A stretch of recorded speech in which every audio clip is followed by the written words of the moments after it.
안녕하세요. 겨울이 한창인 요즘 저는 더없이 따뜻한 날을 보내고 있습니다. 왜냐고요? 사실 별거 없습니다. 하루가 끝날 쯤이면 사랑하는 사람들과 따뜻한 차 한 잔을 앞에 놓고 도란도란 얘기하는 재미가 추운 겨울을 따뜻하게 데워주거든요. 평소 썰멈 채널에서 다들 자기소개를 하던데 간단히 제 소개를 드리자면 저는 이제 막 60쯤에 들어선 옛날 말로는 할아버지, 요새로는 아직 앞길 창창한 청년 김한수라고 합니다. 저는 경기도 시골 마을에서 나고 자란 동네 토박이에요. 손이 귀한 집에 늦둥이로 태어나 가난하지만 부모님의 사랑을 듬뿍 받고 자랐습니다. 아버지는 손수 나무를 깎아 제 장난감을 만들어주시고 고된 일과 뒤에도 저를 품에서 놓지 못하실 정도였어요. 그리고 어머니 또한 없는 살림에도 제 밥만은 항상 갓 지은 따뜻한 쌀밥으로 삼시세끼 차려주실 만큼 지극정성이셨습니다. 부모님을 떠올리면 잊히지 않는 기억이 하나 있어요. 어느 날인가 일을 마치고 집에 오신 아버지의 손에 신문 한 장이 들려 있었습니다. 그 당시에는 날 지난 신문도 귀한 거였는데 제게 딱지를 접어주려 얻어오신 거예요. 한수야, 이리 와서 앉아봐라. 겉옷도 벗지 않은 채로 아버지가 저를 불러앉히셨어요. 이걸 요렇게 접으면 딱지가 돼. 저는 아버지의 거친 손에 쥐어진 딱지를 내려보다가 문득 거기 적혀있는 글자가 무슨 말인지 궁금해졌습니다. 아버지, 이건 뭐라고 하는 거예요? 아버지는 어린 제 물음에 대답이 없으셨어요. 아버지의 난처한 얼굴이 아직도 눈앞에 아른거립니다. 아이고, 우리 한수가 이제 글 배울 때가 다 됐나 보구나.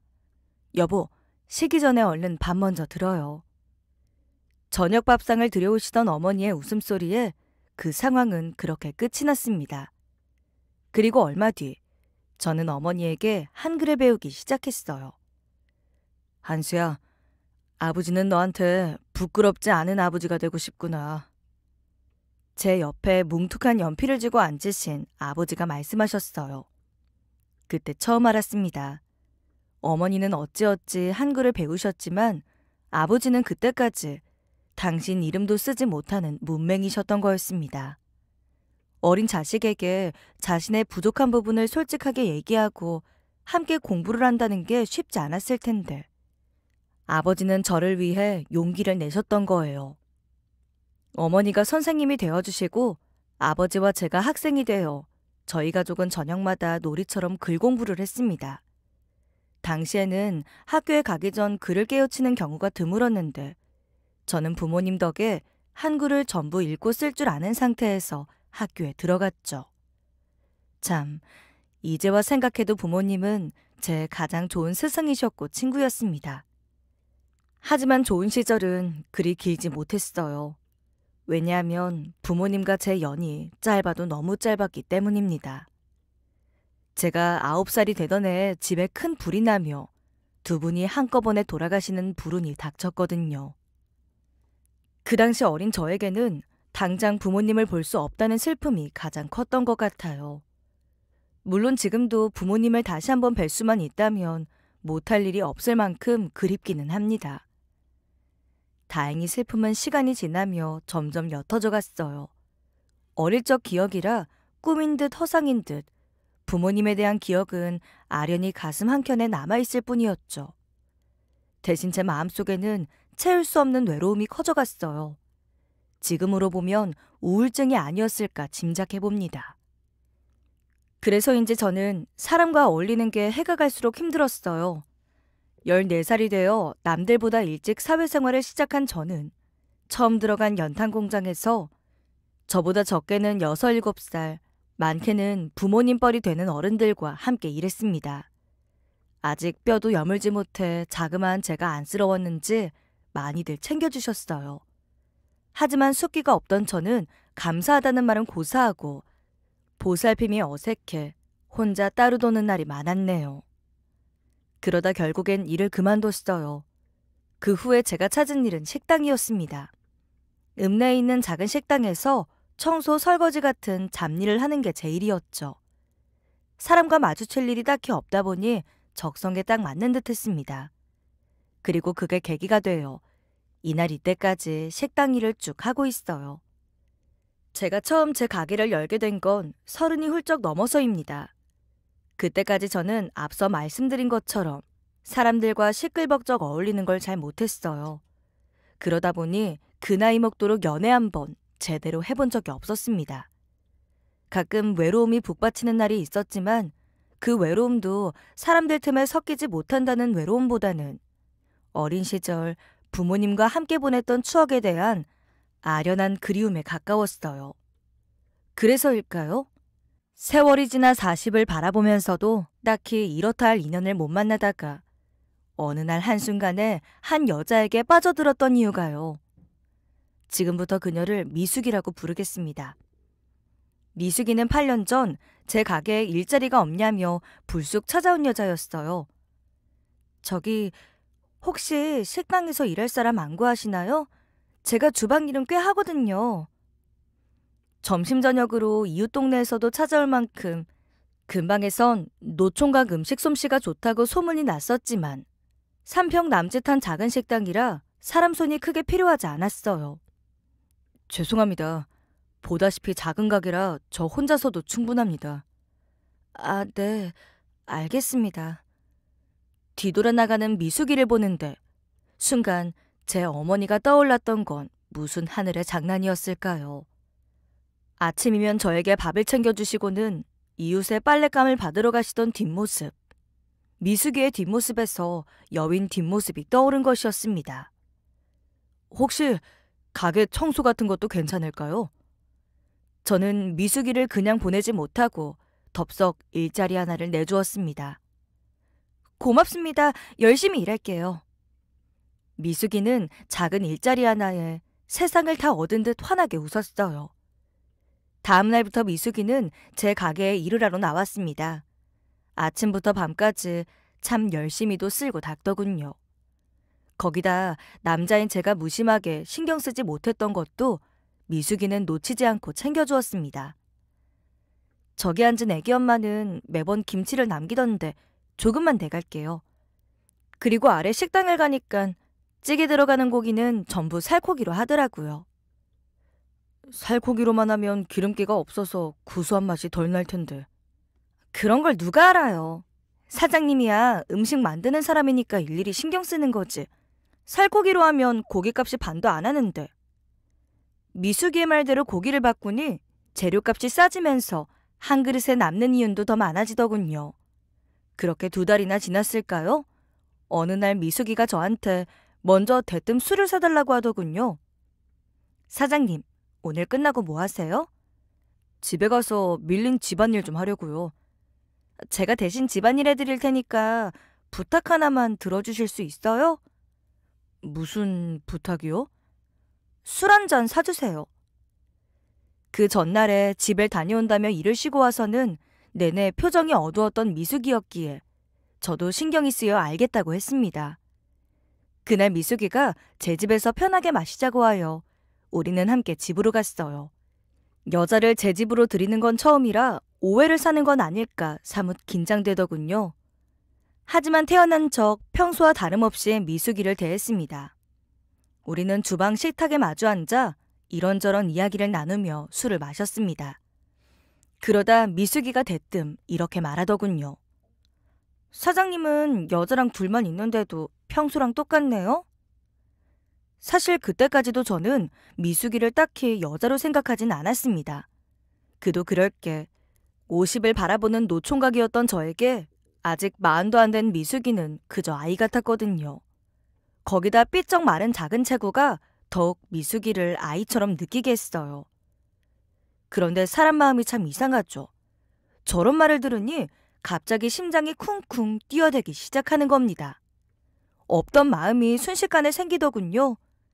시뻘개진 얼굴로 대답도 못하고 헛기침만 하는 저를 보며 미숙이는 재밌다는 듯 한참을 웃었습니다. 그날 이후로 우리 사이는 빠르게 바뀌었습니다. 사장과 직원이 아닌 연인 사이로요. 미숙이는 마음 하나 제대로 표현 못하는 저에게 적극적으로 다가와 주었습니다. 오빠는 딸이 좋아요, 아들이 좋아요? 난 오빠 닮은 아들 낳고 싶어요. 미숙이가 농담처럼 하는 말들에도 제 마음은 봄바람에 흔들리는 꽃잎처럼 살랑거렸어요. 또 그럴 때마다 미숙이와 한 이불을 덮고 살고 싶은 마음이 간절했습니다. 하지만 마음속으로만 수백 번 청혼할 뿐 겉으론 표현 못하고 그저 허허 웃을 뿐이었죠. 그러던 어느 날 또다시 생각지도 못한 일이 일어났습니다. 오빠, 오늘부터 오빠 집에서 지내도 돼요?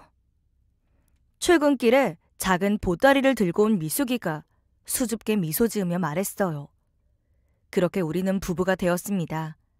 가게를 닫는 저녁 시간이 되면 둘이서 함께 먹을 음식을 준비해 집으로 돌아가는 것이 무척 행복했어요. 부모님이 돌아가신 이후로는 처음 느껴보는 행복한 날들이 제게 찾아온 것이었습니다. 고맙다, 미숙아. 100마디 말을 속으로 삼키며 겨우 고맙다는 말 한마디 건네는 저였습니다. 그렇게 행복은 1년을 넘겨 더욱 커져갔어요. 미숙이의 바람대로 아기 천사가 우리 부부에게 찾아왔기 때문입니다. 하지만 시간이 지나 출산일이 다가올수록 기쁜 만큼 부담감이 저를 옥죄어오기 시작했어요. 그쯤에서 가게 손님이 점점 줄어들어 매출이 반토막이 난 것이 가장 큰 이유였습니다. 그렇다고 산달이 다가와 지 몸 하나 돌볼 수 없는 미숙이에게 말할 수도 없었으니 혼자 속으로 끙끙 앓게 되더군요. 아기가 태어나면 돈 들어가는 일도 더 많아질 텐데 큰일이야. 며칠을 혼자서 고민하던 저는 단독주택인 집을 개조하여 새를 놓기로 마음먹었습니다. 잘만 하면 2개, 3개 정도 방을 만들어 새를 놓을 수 있겠다 싶었어요. 인근에 공장도 있으니 뜨내기지만 충분히 세입자도 받을 수 있을 것 같았고요. 결심이 선 저는 미숙이에게 의견을 물었습니다. 옆에 방을 만들어 새를 주면 어떨까? 아이도 태어나는데 이 좁은 집에 누굴 더 들여요? 저쪽 창고방이랑 또 거실 쪽에 벽을 치면 공간이 나올 것 같아. 저는 내켜하지 않는 미숙이를 달래서 겨우 새를 놓을 방을 마련할 수 있었습니다. 다행히 방을 내놓고 일주일도 안 되어서 세입자도 구할 수 있었어요. 그리고 얼마 지나지 않아서 아이가 태어났습니다. 우리 아들 누구 닮았어요? 누구 닮긴 당연히 당신이랑 나를 반반 빼다 박았지. 새빨간 원송이 같은 아이를 보고 있자니 말로 표현할 수 없는 벅찬 기분이 들었어요. 저는 아이가 태어난 다음 날로 가게 한켠에 자리를 마련한 후 24시간이 모자란 듯 일에 전념했습니다. 아이와 추억을 쌓고 싶은 마음도 컸지만 부모 없이 혼자서 고생하며 살아온 세월을 제 아이에게 부족함 없이 살게 해주는 걸로 보상받고 싶었거든요. 어찌 보면 참 아둔한 생각이었죠. 하지만 그때는 그게 최선이라 생각되었습니다. 거기다 미숙이도 저와 생각이 같았거든요. 아이를 위해 부모가 희생해야 한다는 그런 생각이요. 그 후 제가 제일 먼저 한 일은 20년이 넘게 단골로 찾아오시던 분들을 찾아뵙는 것이었어요. 가게의 매출이 줄어든 이유를 찾기 위해서였죠. 안녕하세요, 어르신. 요새는 가게 오시는 발걸음이 통뜸하시길래 겸사겸사 찾아뵙습니다. 내가 이런 말하는 게 어떻게 들릴지 모르겠지만 자네가 찾아온 정성을 생각해서 얘기하겠네. 쓴소리라도 꾹 참고 새겨듣게나. 가게를 찾지 않는 이유를 엿줍는 말에 어르신은 한참 망설이다 말씀을 시작하셨습니다.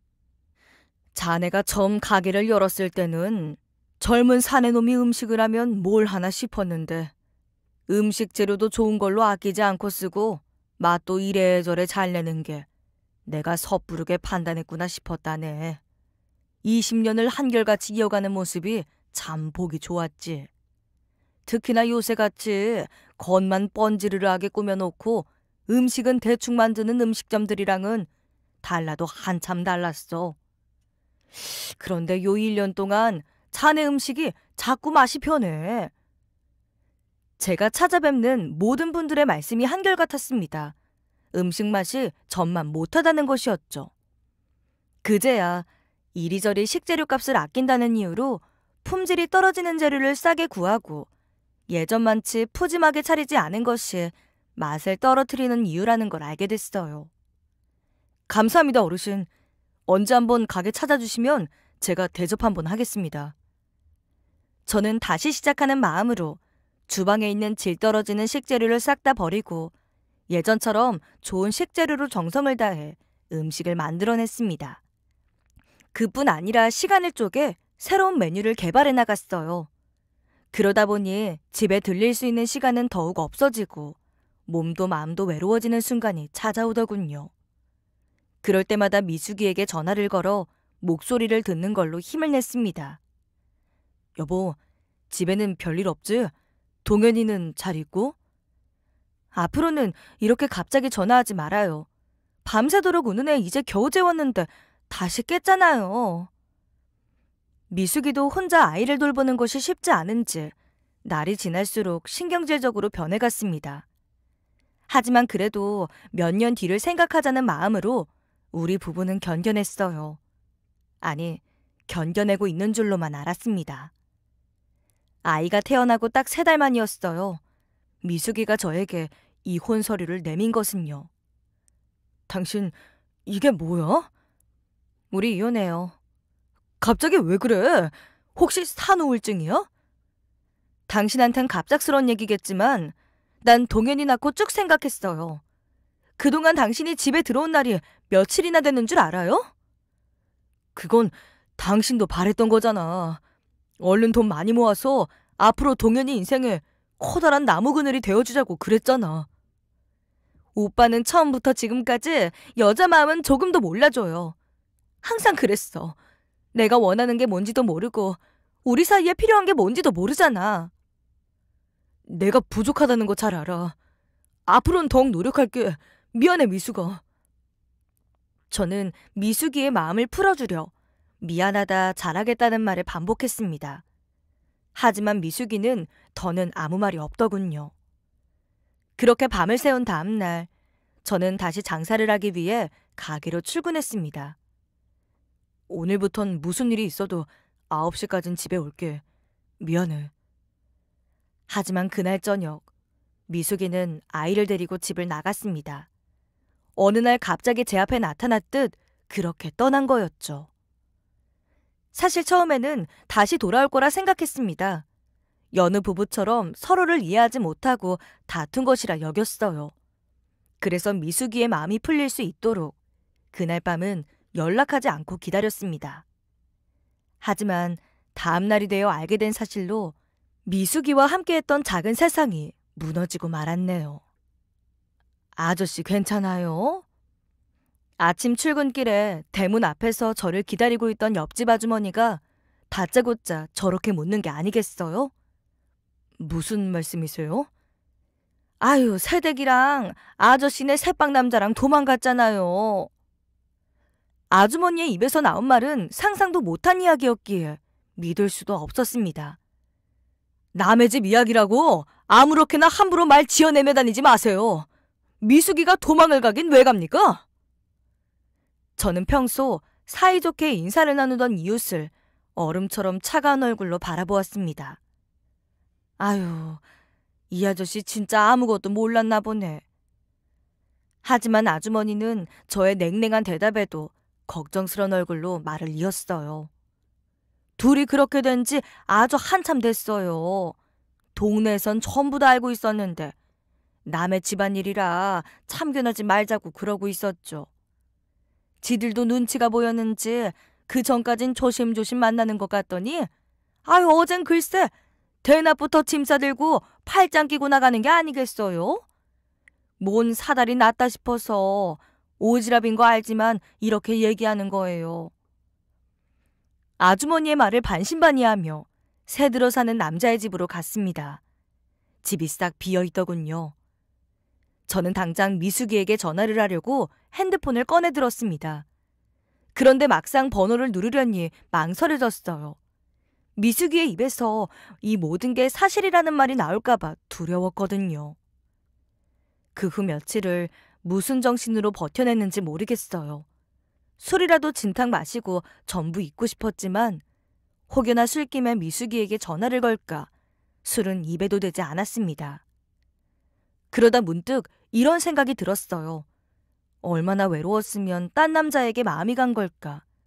외지에서 작은 시골 마을로 들어와 나 말고는 기댈 곳도 없는 사람이었는데 내가 미숙이를 사지로 몰아넣었구나. 이런 생각들이 저를 괴롭혔습니다. 그 후로는 미숙이에 대한 원망이 사라지고 그녀가 제 몫까지 행복하길 빌게 되더군요. 1년이 조금 넘는 짧은 시간이었지만 미숙이가 제게 준 행복이 그만큼 컸기에 더욱 그러했어요. 그래서 미숙이를 찾지도 않았습니다. 제 통장을 모조리 가지고 가 돈을 쓰고 있었기에 마음만 먹으면 내일이라도 당장 미숙이가 어디 있는지 알 수 있었지만 그 남자가 제가 해주지 못했던 다정한 남편이 되어주길 바랬어요. 미숙이가 행복해야 우리 아이도 더욱 행복하게 자랄 수 있다는 믿음도 있었고요. 물론 마음속 깊은 곳에서부터 올라오는 후회와 그리움에 울며 지낸 날들도 있었습니다. 어렵게 얻은 내 가족을 나의 우두남으로 잃었다는 게 속이 문드러질 만큼 아프더군요. 그래도 어떻게든 버텨냈습니다.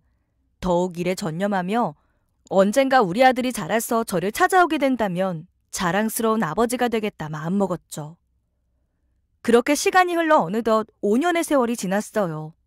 저는 미숙이를 만나기 전으로 돌아가 다시 혼자 지내며 열심히 가게를 키워나갔답니다. 그 사이 제 가게는 젊은 사람들의 사이에서도 입소문이 나서 대기업의 협업 제안도 받을 정도가 되었어요.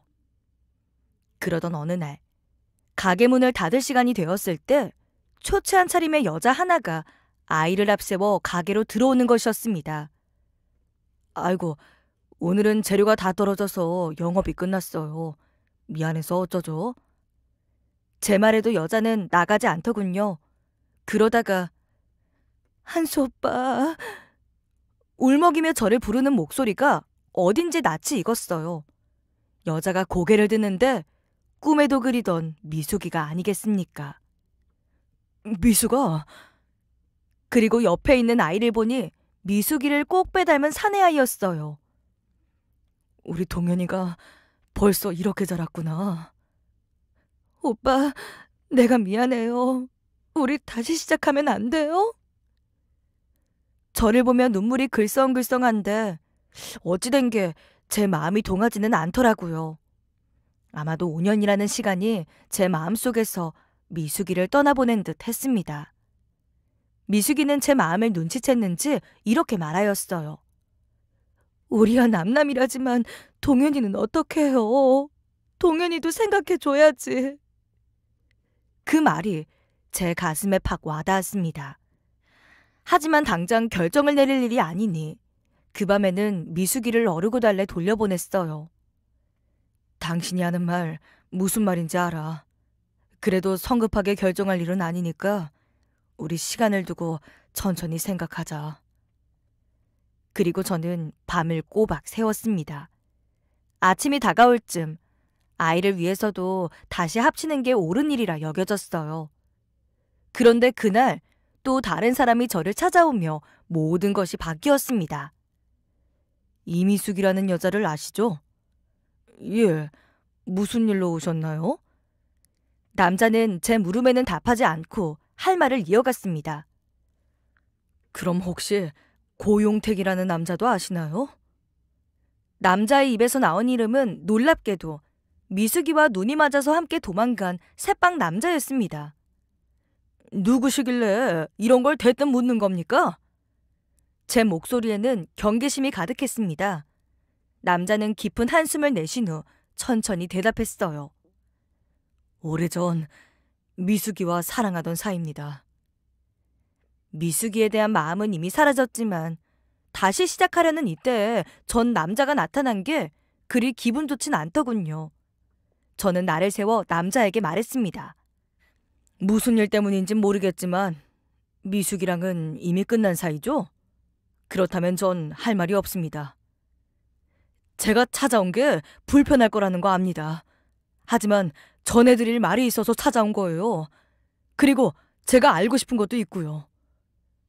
남자의 얼굴에서 간절함이 묻어나오더군요. 지금은 가게가 영업 중이니 이따 저녁에 다시 찾아오세요. 무슨 일이 되었든 지난 과거를 확실히 정리해야만 미숙이와 다시 시작할 수 있다는 생각이 들었어요. 그래서 저는 내키지 않았지만 남자에게 저녁에 다시 오라고 했습니다. 그리고 저녁이 되어 남자가 다시 왔어요. 앉으세요. 저는 남자에게 술과 안주를 내주며 말했습니다. 제게 하고 싶은 이야기가 뭔지 먼저 듣고 싶군요. 잠시 주저하다 저는 하루 종일 저를 따라다닌 궁금증을 물었습니다. 어디서부터 어떻게 이야기를 시작해야 할지 모르겠네요. 두서없이 말하더라도 이해해 주십시오. 그렇게 시작된 남자의 이야기는 꿈에도 생각하지 못한 것이었습니다.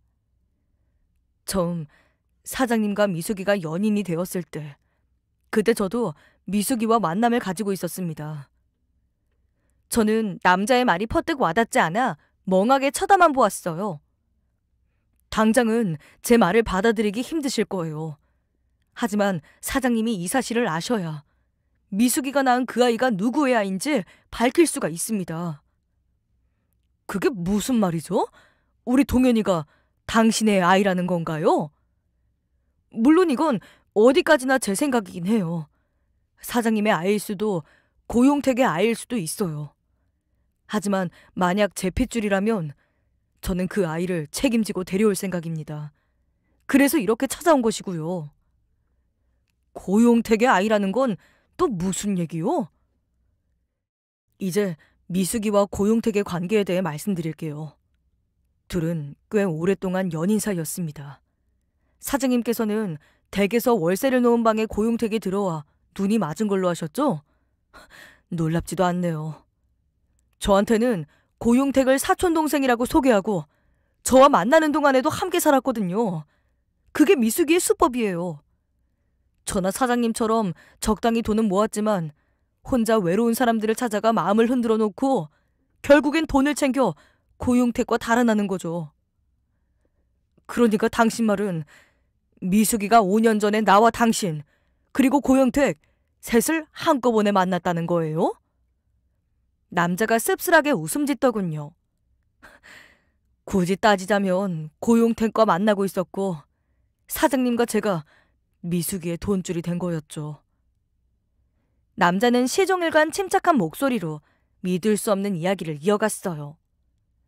저도 사실 아이 존재를 알게 된 건 얼마 되지 않아요. 저 만날 때 임신을 했었지만 감쪽같이 속이고 헤어졌거든요. 물론 그때는 이미 사장님과 만남을 시작했을 때고요. 그래서 원하는 게 뭡니까? 제 아이를 되찾는 것뿐입니다. 미숙이라면 언젠가는 다시 고용택에게 돌아갈 텐데 그 남자는 아이의 아빠가 될 자격이 없어요. 미숙이와 아이 둘 다 고용택에게 꽤 시달리며 살았다고 들었습니다. 그제야 전날 저녁 미숙이의 초췌한 꼴이 이해가 되더군요. 하지만 그렇다고 처음 보는 남자의 말을 덥석 믿을 수도 없었습니다. 미숙아, 지금 얘기 좀 하게 올 수 있어. 저는 남자를 옆에 두고 미숙이와 삼자 대면을 하기로 마음먹었어요. 잠시 후 미숙이가 상기된 얼굴로 가게에 왔습니다. 제 마음이 자신에게 올 거라는 믿음으로 달려온 것 같았어요. 하지만 남자를 발견한 미숙이의 얼굴이 바로 사색이 되더군요. 당신이 왜 여기 있는 거야? 긴 말 안 할게. 이 아이 누구 아이야? 남자는 미숙이의 옆에 꼭 붙어있는 아이에게서 눈을 떼지 않고 말했어요. 그 순간 저는 옛날 어른들이 말하던 씨 도둑질은 못한다는 말이 떠올랐습니다. 아이는 눈, 코, 입 어디 하나 빼놓지 않고 그 남자를 닮았더군요. 그런데도 미숙이는 끝까지 뻔뻔한 여자였어요. 한수 오빠, 이 사람 나 스토킹하는 사람이야. 미친 사람이니까 상대하지 마.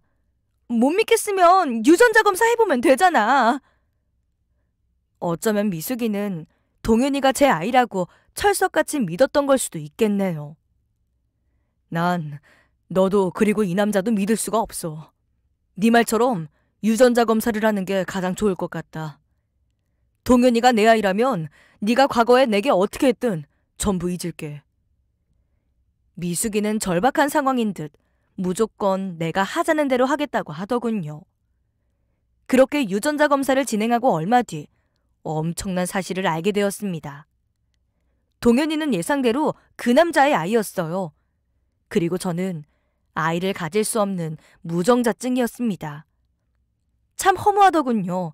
미숙이와 알고 지냈던 시간, 내 아이라 생각하며 애틋이 그리던 그 마음, 모든 게 한순간에 무너졌습니다. 미숙이는 모든 사실이 밝혀진 상황에서도 저를 찾아왔어요. 오빠, 나 고용택한테 맞아 죽을지도 몰라. 나 좀 살려줘. 그 남자애라는 거 알면 가만 안 둘 거야. 오빠가 우리 동현이랑 나 좀 살려줘. 오빠도 여태 오빠 애기라고 생각했었잖아. 애한테 정이 있을 거 아냐. 아마 네가 날 버리고 떠나지 않았다면 동현이가 내 자식이든 아니든 상관없이 길렀을 거야. 근데 정? 무슨 정을 말하는 거야? 아기 태어나고 제대로 얼굴도 못 보고 돈만 벌었어. 그것도 네가 원했던 거였잖아. 그리고는 나한테 시간도 주지 않고 애 데리고 도망간 건 너야. 미안하지만 내 핏줄이라는 게 아이에 대해 애틋했던 전부였어. 나 죽는다고. 사람이 맞아 죽을지도 모른다는데 왜 이렇게 매정해? 궁지에 몰린 미숙이는 자기가 한 짓은 떠올리지도 못하고 제게 소리치며 화를 냈습니다. 알고 보니 미숙이는 고용택에게 맞으며 살면서도 정을 떼지 못하고 관계를 이어온 거예요. 그러다 돈도 필요하고 고용택의 횡포에서 잠시 벗어나려 이 남자 저 남자 만나던 와중에 저를 만나게 되었고요. 다시 한 번만 더 찾아오면 네가 나 몰래 훔쳐간 돈들에 대해서 전부 소송 진행할 테니까 각오해. 저는 미숙이가 저를 2번 다시 찾아오지 못하도록 저렇게 말했습니다. 사실 돈을 받을 생각 같은 건 없었어요. 단지 다시는 제 진심이 미숙이 같은 여자에게 이용당하지 않게 하기 위해서였죠. 역시나 미숙이는 제 으름장 때문인지 다시는 저를 찾지 않았어요. 그리고 뒷이야기를 간단히 해드리자면 동현이는 지 친아빠와 살게 되었습니다. 불쑥 찾아와 감당하기 힘든 진실을 말한 사람이지만 속이 깊고 따뜻한 사람 같았어요. 그리고 미숙이는 고용택을 폭행죄로 고소해서 한참 둘 사이에 실랑이가 있었다고 전해 들었어요. 그 후엔 어찌 되었는지 알지 못한답니다. 그게 벌써 3년이 지난 이야기예요. 그 사이 저는 힘든 시간도 있었지만 또 그만큼 행복한 시간도 있었습니다. 제일 처음 얘기했듯 사랑하는 사람과 따뜻한 겨울을 보내고 있기 때문이죠. 이제와 얘기지만 미숙이가 어떤 여자였든 미숙이를 만나는 시간 동안 사람을 사랑한다는 게 어떤 건지 배웠어요. 그래서 지금 제 옆에 있는 그 사람에게는 제 마음을 아낌없이 표현하며 지내고 있답니다. 특히나 전 남편과 사별로 헤어지고 어렵게 제게 마음을 열어주었기에 더욱 고맙고 애틋하네요. 아, 그리고 저에게 든든한 아들과 딸이 생겼다는 것도 말씀드리고 싶습니다. 제 엄마를 닮아 지혜롭고 사랑스러운 아이들이에요. 이 정도면 제 겨울이 왜 따뜻한지 아시겠죠? 긴 이야기 차분히 들어주셔서 감사합니다. 안녕하세요. 10길 물속은 알아도 한 길 사람 속은 모른다는 말이 있죠. 믿음과 사랑을 주장하는 사람을 철석까지 믿었다가 기겁할 만한 일을 당해본 50대 여성입니다. 사실 꼭꼭 숨겨둔 제 허물을 밝히는 것 같아 사연을 보내는 일을 꽤 망설였습니다. 가까운 친구들한테도 자세한 내막은 설명하지 못한 일이었거든요. 하지만 누군가가 제 이야기를 들어준다면 그동안 맺혀있던 서름이 조금은 풀릴까 싶은 생각도 들었고 익명으로 소개를 해준다는 장점에 용기를 한번 내봅니다. 그래서 썰맘 채널의 많은 구독자분들이 제 아픔에 공감을 해주고 잘한 행동이라고 말 한마디 해주신다면 그보다 더 큰 위로는 없을 것 같네요. 도대체 언제 이렇게 시간이 빨리 지나가 버린 건지 지금은 아들과 딸과 함께 살고 있는 50대 중반이지만 한때는 대학에서 퀸카로 뽑힐 정도로 제게도 눈부신 시절이 있었지요. 지금 대학생이 된 제 딸아이를 보면은 옛날 제 모습이 불쑥 떠오르곤 해요. 걱정 없고 싱그러웠던 그 시절이 못내 그립지만 만일 그 시절로 돌아갈 수만 있다면은 미팅 자리에는 절대 나가지 않을 것 같네요. 뭣도 모르고 모든 게 아름답게만 보였던 대학교 새내기 시절. 대학생활의 꽃은 미팅이라는 과 친구의 말에 난생 처음 다른 학교 한의학과를 다니는 남학생과 미팅이라는 걸 해보았죠. 키는 훤칠했지만 덥수룩한 바가지 머리에 어설프게 맨 넥타이가 촌스러웠던 그 남자가 제 파트너가 되었고 우리는 그날 영화도 보고 경양식 집에서 밥도 먹었습니다. 주구장창 공부만 하는 한의대생이라서 그런지 뭐든 어설프고 촌스러워서 한눈에 들어오지 않더라고요. 그래서 그날은 시간을 때우다 헤어져야겠다고 생각을 했는데 그래도 순수한 면모에 마음이 조금씩 가기 시작했습니다. 그래서인지 엉격결에 그의 애프터 신청을 받아주었고 우린 다른 날 또 다시 만나서 데이트를 하게 됐죠. 두 번째 만남은 첫 번째 만남보다 분위기가 훨씬 더 화기애애했고 자꾸 보면 정이 든다더니 순수한 그 사람이 이제는 조금 더 매력적으로 보이더군요. 결국 그렇게 시작된 우리 두 사람은 연인이 되었고 대학교를 졸업할 때까지 사랑을 키워갔습니다. 남자친구가 군대를 갔다가 제대를 하고 석사까지 따는 동안 전 회사에 취직해서 밥벌이를 하고 있었죠. 벌이가 없는 남자친구 대신에 데이트 비용은 제 몫이었고 때 되면 옷 사입혀 신발 사신겨 팔자에도 없는 평강공주 노릇을 톡톡히도 했네요. 그래도 내 남자다 생각하니까 아깝지 않았습니다. 나중에 한의사 남편이 돼서 호강시켜 주겠다는 그 남자의 큰 소리가 밉지가 않았죠. 우리 두 사람은 그렇게 사랑과 믿음으로 다져진 한 쌍의 원한 커플이었습니다. 드디어 석사과정을 마친 남자친구는 대형 한의원에 취직을 했고 저에게 프로포즈를 하더라고요. 자기가 살던 자취방에다가 꽃다발과 촛불을 켜놓고는 제가 반지를 내미는 그 순간은 온 세상을 얻은 것처럼 행복했어요. 그동안의 고생을 한 번에 다 보상받는 것 같은 기분이었죠. 이선아, 그동안 내 뒷바라지 하느라 정말 고생 많았어. 자기 덕분에 내가 마음 놓고 공부도 할 수 있었고 이렇게 좋은 병원에 취직도 할 수 있었어. 이젠 나 미선이 너랑 평생을 함께하고 싶어. 나랑 결혼해 줄래? 오빠, 당연하지. 나도 오빠랑 영원히 함께하고 싶어. 정말? 정말이지? 그럼 미선이 너 내 마누라 되는 거 맞지? 그럼 두말하면 잔소리지. 오빠, 우리 남들이 질투할 만큼 정말 행복하게 살자. 그래, 내가 우리 미선이 이 세상에서 제일 행복한 여자로 만들어줄게. 귀에는 종소리가 들리는 것 같고 눈앞엔 분홍 꽃잎이 흐드러지게 떨어지는 것 같은 기분이었습니다. 이 남자와 결혼해서 행복한 가정을 꾸릴 수 있다는 게 너무나 행복하고 좋았지요.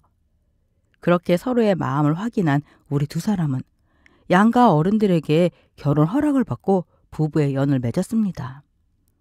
이제 우리 두 사람의 앞길에는 꽃길만 펼쳐질 거라고 믿었죠. 한동안 우리 두 사람의 신혼은 꿀이 뚝뚝 떨어질 만큼 달콤했어요. 한의사가 된 남편은 또래가 버는 연봉보다 훨씬 더 많은 돈을 벌었고 직장 생활을 꾸준히 해온 저 역시 적지 않은 연봉을 받았거든요. 집안 살림은 넉넉했고 남편과의 사이는 변함없이 단란했으니 신혼생활이 즐겁지 않을 리가 없었어요. 전 우리 두 사람의 결혼 생활이 이렇게 영원히 지속될 거라고 생각했죠. 그러나 인생살이가 어디 생각한 대로만 되겠습니까? 남편에게 벌어진 뜻밖의 사건은 우리 부부에게 닥칠 시련을 예고하고 있었습니다. 어느 날 시무룩한 표정으로 퇴근을 한 남편이 소파에 털썩 주저앉아 얼굴을 감싸더군요. 왜 그래? 병원에서 무슨 일 있었어? 미선아, 이제 우리 어떡하냐? 나 병원에서 해고당하게 생겼어. 뭐? 갑자기 그게 무슨 소리야? 당신이 왜 해고가 돼? 내가 교통사고 환자에게 침 시술을 했는데 갑자기 한쪽 다리가 마비됐다면서 소송을 걸겠다고 난리야. 분명 내 잘못이 아닌데 그 환자는 나 때문에 다리를 절게 생겼다고 배상금을 요구하는데 정말 어떻게 해야 할지 모르겠어. 세상에 그런 법이 어딨어. 당신 잘못이 아닌데 왜 당신이 배상을 해야 하는 건데? 병원에서도 내 과실이 아니라는 건 알지만 환자가 언론에 뿌리겠다고 협박까지 하니까 병원에선 그 환자와 적당한 선에서 마무리하겠다는 거야. 그 대신 나보고 병원을 나가달래. 뭐라고? 그게 말이야 방귀야? 그런 일에는 당연히 병원이 의사를 지켜줘야지. 나가라니? 그게 말이 돼? 나도 그렇게 말해봤는데 어쩔 수 없다는 말뿐이야. 그게 아니면 내가 개인적으로 배상도 해야 하고 재판도 치르라는데 아무리 생각해도 방법이 없어. 우리 부부에겐 정말 충격적인 소식이었어요.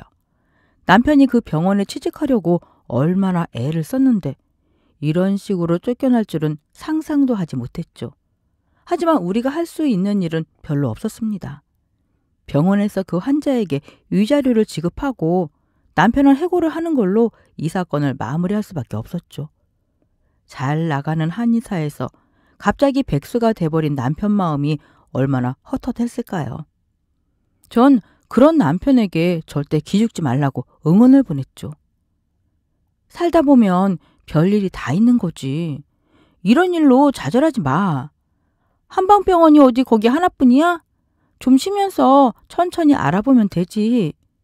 그동안은 내가 우리 남편 먹여 살릴 테니까 걱정하지 말고. 알았어. 여보, 정말 고맙고 미안해. 내가 다른 병원에 이력서 열심히 넣을 테니까 조금만 기다려줘. 그래, 그러니까 이제부터 인상 펴고 사는 거다. 알았지? 알았어. 전 실직한 남편의 용기를 북돋아 주었습니다.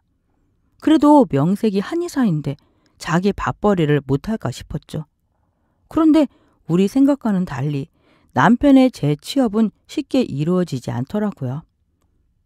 이름난 병원엔 의료사고를 낸 한의사라는 소문이 돌아서 이력서를 넣기도 어려웠고 의원급 동네 한의원에는 남편이 엉덩이를 깔고 앉을 자리 자체가 드물었어요.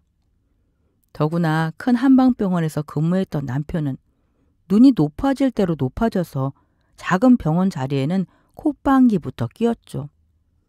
남편의 백수 생활은 1년 넘게 이어졌고 결국 지친 남편은 한의학 박사 과정을 밟겠다고 선언을 하더라고요.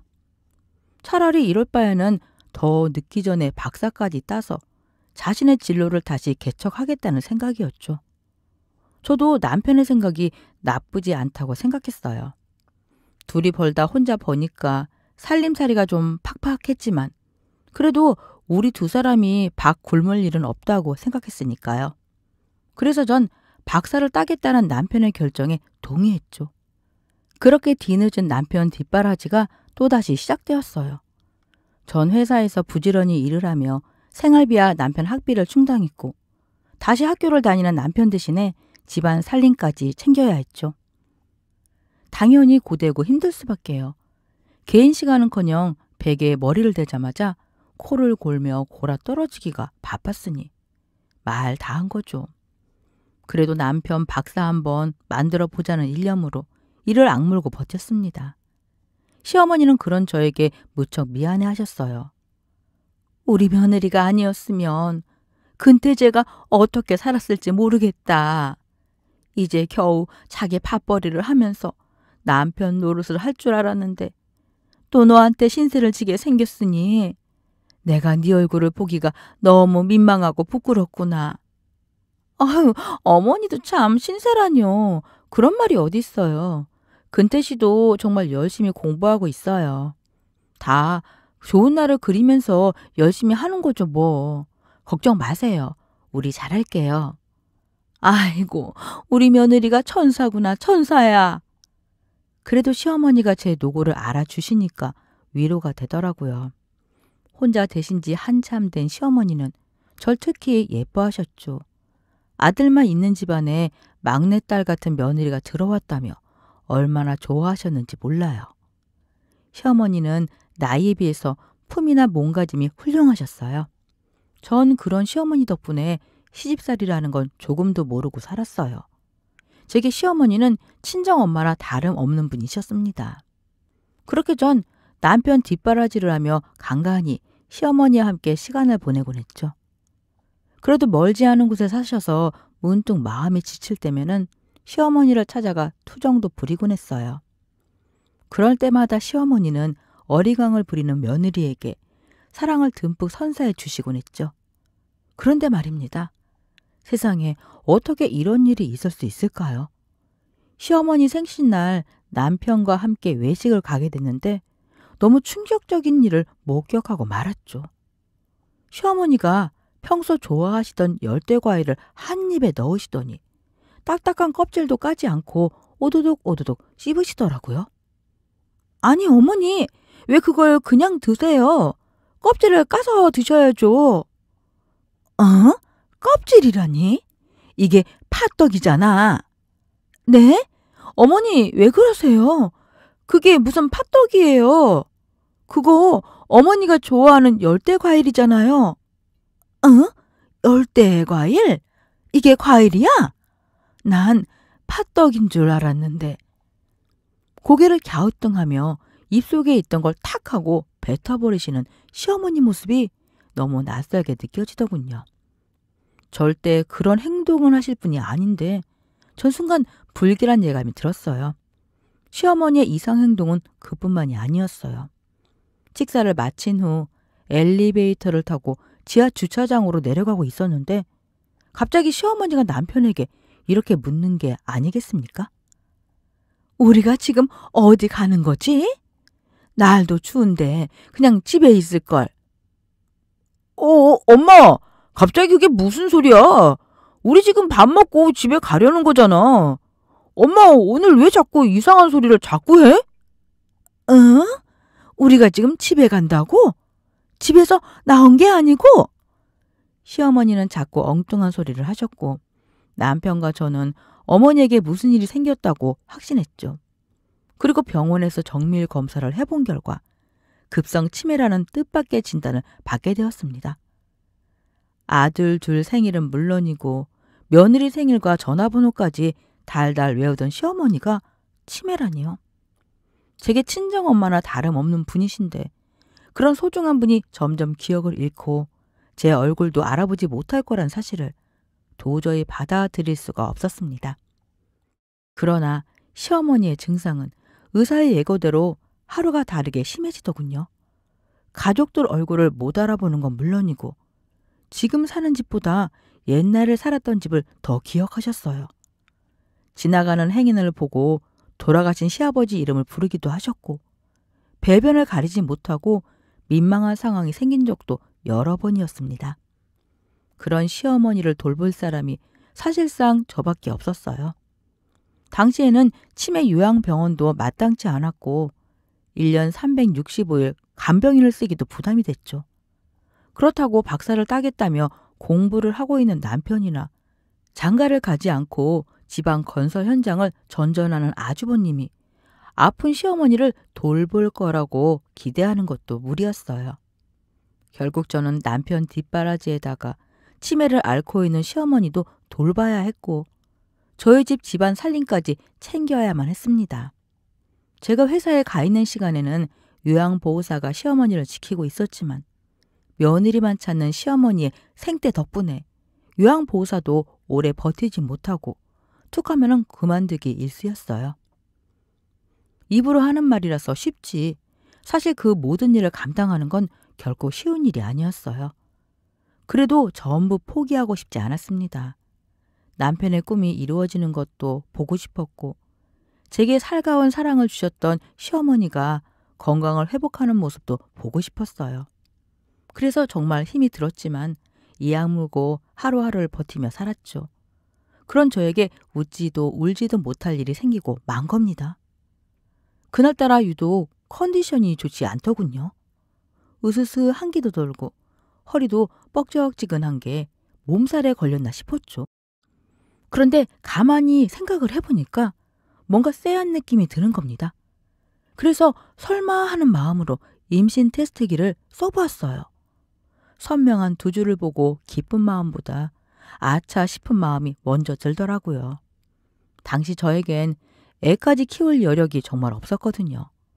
뜻밖의 임신에 전 큰 고민에 빠졌지만 생각 없는 남편은 애가 찾아온 게 왜 고민할 일이냐며 마냥 기뻐하더라고요.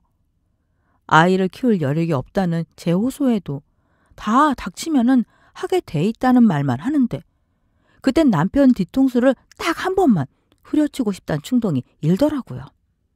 당연히 낳아야 한다는 남편과 당신이 발벗고 돕겠다는 친정엄마의 응원에 저는 애를 낳기로 결심을 했죠. 제가 회사를 다닐 때만 해도 여자가 임신을 하면은 당연히 사표를 쓰는 분위기였어요. 그래서 조금이라도 일을 더 하려고 회사에는 최대한 임신 사실을 숨겼죠. 정말 그 시기는 떠올리기 싫을 만큼 고된 나날들이었습니다. 몸은 점점 무거워지는데 제가 해야 할 일들은 조금도 줄지 않았죠.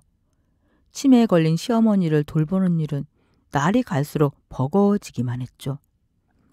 나중에 만삭인 채로 시어머니의 기저귀를 갈아야만 할 정도였어요. 정말 가끔 가문에 콩나듯 시어머니 정신이 반짝하고 맑아질 때가 있는데요. 그때마다 시어머니는 눈물을 훔치며 자신 때문에 애먼 며느리를 생고생 시킨다며 한탄을 하셨죠. 그리고 혹여나 잊을세라 남편을 붙잡고서 이런 말을 하셨어요. 근태야, 미선이한테 잘해야 한다. 미선이가 평생 은인이야. 엄마 말 명심하고 미선이 아끼면서 잘 살아야 한다. 알았지? 잠깐 정신이 돌아오실 때마다 오직 제 걱정뿐인 시어머님. 그런 시어머니가 쇠약해져가는 모습을 지켜보는 건 참 힘든 일이었죠. 그리고 시어머니는 결국 손자가 태어나는 걸 보지 못하고 가족 곁을 떠나셨습니다. 그리고 그 이듬해 남편은 드디어 박사 과정을 마친 후 대학에서 학생들을 가르칠 수 있게 되었죠. 시어머니가 손자도 보고 아들이 박사를 따는 모습을 보았으면 얼마나 좋아하셨을까요? 그러지 못했다는 사실이 제 마음속에도 한으로 남았습니다. 지금도 스산한 찬바람이 불어올 때면 추운 날 세상을 떠나신 시어머니 생각에 마음이 시큰거리곤 해요. 그렇게 20여 년이 흘렀고 남편은 그 사이 TV나 언론에 자주 소개되는 한의학 교수로 제법 유명세를 떨쳤습니다. 갓난쟁이 아들은 부쩍 자라서 군복무를 해야 할 나이가 됐고 그 뒤에 얻은 딸도 예쁘게 잘 커주었습니다. 그리고 저도 이젠 50대를 넘긴 중년이 되었죠. 그 20여 년의 세월은 행복했다고 자신할 수 있어요. 꿈을 잃은 남편은 못다한 가장 역할을 충실히 했고 아들은 사고 한 번 치지 않고 바르게 자라주고 애교 만점 딸도 집안의 꽃 역할을 톡톡히 했죠. 이제 그렇게 중년을 지나 노년을 보낼 줄 알았어요. 이제 제 인생에 더 이상의 풍파는 없을 거라고 믿었죠. 그런데 어느 순간부터 제가 남편에게서 이상한 기색을 느끼게 된 겁니다. 여보, 어제는 왜 이렇게 늦게 들어왔어? 일정 있었어? 학생들이랑 뒤풀이가 있어서. 그럼 그렇다고 말을 해줘야 안 기다리지. 남자가 바깥에서 일을 하는데 어떻게 일일이 다 말을 해? 그냥 안 들어오면은 그런 줄 알고 있으면 되는걸. 갑자기 왜 이렇게 짜증을 내? 연락 한번 해주면 어디가 덧나나? 됐어, 이 사람아. 여자가 집에서 뭐 하는 거 있다고 남자 하는 일에 시시콜콜 따져 물어? 아니, 난 그런 게 아니라 그 사람이랑 산 지 30년이 다 돼가는데 갑자기 바뀌는 남편의 태도를 제가 왜 모르겠습니까? 전 뭔가 낌새가 이상하다는 생각을 했고 그때부터 남편을 의심하기 시작했어요. 남편은 학교 강의뿐만 아니라 방송 출연도 잦았고 여기저기 다니는 곳이 많았습니다. 남편은 자신이 유명세를 탄 김에 더 좋은 대학의 정교수 자리를 노리고 있었어요. 그런 곳에 임용이 되려면은 로비도 많이 해야 하고 사람도 많이 만나야 한다며 집에 들어오는 날이 드물었어요. 그 덕분에 제 의심은 더욱 짙어지기만 했죠.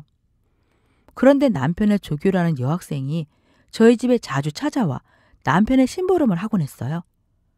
남편 빨랫감을 제게 전달해 준다던가 남편이 필요한 물건을 가지러 오기도 했죠. 전 그 조교 여학생을 강하게 의심했어요. 남편과 조교 사이에 사달이 난 거라고 생각했죠.